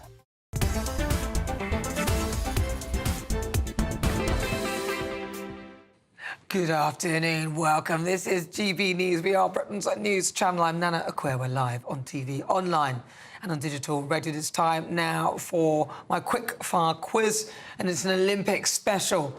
So this is the part of the show where I test the panel and I on some of the other stories that are hitting the headlines right now. So joining me, former Labour Party advisor Matthew Larser. Your buzzer, please, Matthew. And also political commentator Lynn May. Your buzzer, please. Lovely. Right. Good. Please play along at home. Question 1. Name the 19-year-old who won gold for Great Britain in sports climbing. Is it A, Peter Williams, B, Toby Roberts, or C, Andrew Stevens? Matthew Larser. B, Toby Roberts. Lynn May, press your buzzer. Don't answer this. Andrew Stevens. Andrew Stevens. Let's see if they're both totally wrong. The answer is Toby Roberts. B. Well done. How did you know that? I actually did know that. Is that the only one you did? Possibly. There is Toby Roberts there. He is one of our medalists. Well done, Toby. Right, question 2. Closest answer wins. Team GB have bagged 14 gold medals so far. So how many silvers have we won? Matthew Larser. 18. 18. Lynn May. Press the buzzer. Oh, no, press the buzzer. I can only take your previous 20. answer, though. Right, let's see. I don't know whether we'll let her have that if she's right. It's 20! Oh, my God, she can have it, she can have it. It's 1-1. All right, this is an open question. Please play along at home. How are you doing? OK, so many celebrities have been spotted at the Paris Olympics this year, but which celebrity was recently spotted wearing an equestrian kit? Lynn May. Snoop Dogg. David Beckham. Matthew Larser. Let's see, who was it? It was, in fact, Snoop Hey! Dogg. Yeah. Did you actually see that? I did. Yeah, he was in the audience. It was hilarious. Yeah, he was there. What was he watching? Was it gymnastics or something? I'm not sure, but he was with someone. I think a famous jockey, and she was feeding him tea and biscuits, and he was having a whale of a time. And everyone checked. Crikey. Yeah, Snoop Dogg. They weren't concentrating on the action, were they? They were a different sort of action. Right, question 4. True or false? Team GB won 64 medals at the Tokyo 2020. False. Oh, sorry. Matthew Lauser. True. She said it's false. All right, let's see. Is it true or false? It was 50-50. It's true. Ooh. Yes, it is true. In fact, they won 64 medals, including 22 golds, to finish 4th in the standings. So what's the score so far? Did you get it? It's 2-1, yeah. It's 2-1. It's 2-1. I knew Matthew. I pretended I didn't know because I knew Matthew would be there. So it's 2-1. Right. Question 5. Final question. Where are Team GB currently sitting on the medal table? I've started, so I'll finish. Oh, is it A, 2nd, B, 4th, or C, 6th? Matthew Lauser. 6th. C. Lynn May. Yeah, I'm going to go with the same. No, don't do the same, just in case he's wrong. OK, 4th. You say 4th is B. She says B. Yeah, we knew it was 6th. Oh. It is, in fact, 6th. Yes, we were behind China, the USA, Australia, Japan and France. So, very interestingly, so today we've been talking, on today's show, we've been asking you, do you have buyer's remorse as Sir Keir Starmer competes in his first month? And according to our Twitter poll, 71% of you say yes, 29% of the people say no. I wonder how many of that 71%, though, did actually vote for Keir Starmer. So they might not be having buyer's remorse on there for themselves, but saying that people who did vote Labour should have done. Yeah, but we had a large portion of people that said that they would vote for Keir Starmer. Were we compared? This is the thing that frustrated me. Many people say, oh, do you know, he's not really mandated to, like, lead the country. Hardly anyone turned out. Well, why not? You had the opportunity to take part and go out and vote, and many just didn't. And what do you make of the VAT on private schools? We never quite finished that discussion. Yeah. Oh, I was hoping we... So let's get back to, very briefly, Matthew Lauser. It is a failing false economy policy that will end up costing more money. No, I think ultimately it will save money. I'm slightly confused why it's being done halfway through the school year, which makes the issue of people, if they need to transfer places into the state sector, more complicated than it perhaps needs to be. Really. So I don't understand why it's not been done at the beginning of the beginning of the school year. I think it's absolutely sensible that one thing they have done, though, is stop people who are trying to get in and pay like 10 years' worth of fees for little Johnny who's just started on day one. So that you can't now pay in advance. It's going to apply to any future year's fees. I just want to quickly ask, OK, when Labour was asked multiple times, OK, how are they going to create these extra spaces? No one answered. Do you have the... There are, it depends where you are in the country, there are actually some spare places in the secondary system at the moment. It depends on the country. And frankly, all of the people... Because it's not going to be all of the people, it's going to be a very small percentage. No, it's not, actually. There's a report that says that a lot of the secondary schools or the schools are full. So they're saying they're full, they haven't got space for all these pupils that are coming out of the independent schools. It varies across the country. Yeah, but area to area. But this is a counter problem. So what are there any word from the Labour camp as to how that will be? Well, I mean, you know, the money that's being raised will help fund it. So, I mean, bizarrely, those people. How? Well, because the commitment to spend the money from VAT on private school fees is to go and create additional teachers and additional capacity in the state sector where 90% plus of Britain's kids go. But you are aware that the money that they are supposedly expecting to recoup, 1.7 billion, is slowly coming down as all these people leave the private... Well, we'll see how many people leave in the end, but it will still be over a billion. They haven't got space in the private schools. It still will be over a billion. Yeah, and I think as it's happening very quickly, I don't think Labour are going to be able to create these schools, train up enough teachers, build additional parts of those schools in time, and we're going to see that. We are going to see that. I would be surprised if as many people leave the private sector as they're saying. Well, at the moment we're seeing a trickle. People are saying they're going to. Let's see how much. Because the private schools need to make economies just like state schools did. You know... That's not really the answer, though. The aim of the policy was to raise money. And if it doesn't do that, then why do it? It will do that because even the worst-case scenario says about 10% of people are going to transfer. 1.7 billion, which is a drop in the ocean. It's not a drop in the ocean for the budget for schools is 116 billion, right? Yeah. 1.7 billion they're raising from that. That's pathetic. It's not pathetic when it's going to create thousands of extra teacher places in the state sector. A lot of teachers are leaving the profession because schools can't afford to employ them because their schools' budgets have been hollowed out under the Tories. 6,500 teachers over the Parliament, which is 0.3 of a teacher for each of the schools? Well, they'll be targeted in the schools that need the most, Nana. They're not going to go to the schools which have got spare bed capacity. They are going to go to the schools where class sizes are too big. So the class sizes are under 30 in every state school. Let's come back and see how few people have actually left their private school and how there's a lot of people crying wolf. I think the problem with this policy is that it's going to affect the lives of young people who don't deserve it, and especially in the middle of a term in the school year, it's madness. So our Twitter poll... Anyway... Earlier in the show, I asked you whether you're getting buyer's remorse. According to the Twitter poll, 71% of you say yes, 29% of you say no. Thank you so much to my panel. Former Labour advisor Matthew Laza. Thank you. And also political commentator Lynn Mai. And thank you to you, Dame Andrea Jenkins, and all of you out there. Up next, we have the Saturday 5. It's next, isn't it? It is. Looks like things are heating up. Boxed boilers, sponsors of weather on GB News. Hello, welcome to your GB News weather update from the Met Office. Some late evening sunny spells in the north, cloudier in the south, before turning hot and humid Sunday and more so into Monday. So looking at the bigger picture then, we've got this waving feature, and this is responsible for the areas of cloud today, but higher pressure situated towards the south. So through the rest of today then, that cloud should generally melt away, generally just staying along the southern coasts of England, so murky here. Elsewhere, clearer skies are developing, any showers across Scotland generally fading as we go through the night. So underneath the clear skies could turn quite chilly for some of us in rural spots, but underneath this cloud, a humid, uncomfortable night with some muggy conditions here. So to start Monday morning then, like I said, a lot of cloud around, especially across parts of Devon and Cornwall and along English coast, some low cloud here. Elsewhere, some sunny spells, perhaps turning a bit hazy with the sunshine across Northern Ireland and parts of Northern England as well. And across Scotland, sunny spells mixed with just a few showers still coming in from the west. So through the rest of Sunday, hopefully most of this cloud should start lifting and breaking, and that low cloud retreating back towards coastal areas. Elsewhere, many places seeing plenty of sunshine, showers fading across parts of Scotland as well. And for many of us, it is going to be a warm, if not very warm and humid day. Highs in the southeast up to 27, possibly even 29 degrees. So then as we go into Sunday afternoon and evening time, that cloud generally melting away, plenty of clear skies on offer, but notice low pressure out towards the west, and that could bring in a focus for some quite heavy, thundery showers on Monday. Going to be feeling very hot as well, highs of up to 32 on Monday. Bye-bye. That warm feeling inside from Boxed Boilers, sponsors of weather on GB News.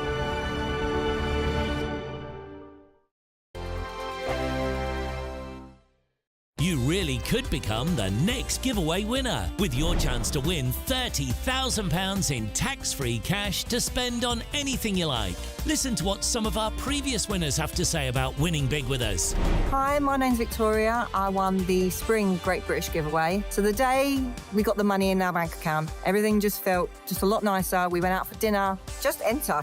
And you never expect to win, but I did. Get your entry in now. For another chance to win £30,000 in tax-free cash, text cash to 63232. Text costs £2 plus one standard network rate message. You can enter online at gbnews.com/win. Entries cost £2. Or post your name and number to GB07 PO Box 8690 Derby DE1 9TT. UK only. Entrants must be 18 or over. Lines close at 5 p.m. on the 30th of August. Please check the closing time if listening or watching on demand. Good luck. Good afternoon, Britain. Your lunchtime update on the stories that matter across the UK. From breaking news and insightful analysis, inspiring stories and lively debates. You're comparing yourself to a former Prime Minister. Which is it? Stay informed, stay updated, stay entertained. I just don't know how anyone would not want to be there. Every weekday from midday. We are Good Afternoon Britain, only on GB News. Britain's news channel. Welcome to State of the Nation, daily plunge into the stories shaping our country. I'm Jacob Rees-Mogg, and Monday to Thursday we bring you the insights, the facts, the truth about how our country is being governed. Because what happens in Downing Street matters down your street. Tune in to State of the Nation every Monday to Thursday, 8 to 9 o'clock. Only on GB News, the People's Channel, Britain's news channel. I'm Christopher Hope. From pop stars to politicians, I'll interview anybody in a pub who's got a political opinion. Join me every Friday on Spotify, Apple Podcasts, YouTube or gbnews.com, or wherever you get your podcasts.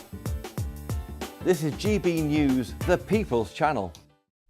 Every Saturday, 10 till 12, we'll bring you all of the news that you need to know. We'll also remind you that there is so much to smile about. It's my favourite time of the week. I get to relax, enjoy some light-hearted stories, and let Ellie teach me about fashion too. That's Saturday Morning Live, every Saturday, 10 till 12. Only on GB News, Britain's news channel. We're proud to be GB News, the People's Channel, and as you know, we always love to hear your views. Now, there's a new way of getting in touch with us at gbnews.com/your say. By commenting, you can be part of a live conversation and join our GB News community. You can even talk to me, Bev Turner, or any of the members of the GB News family.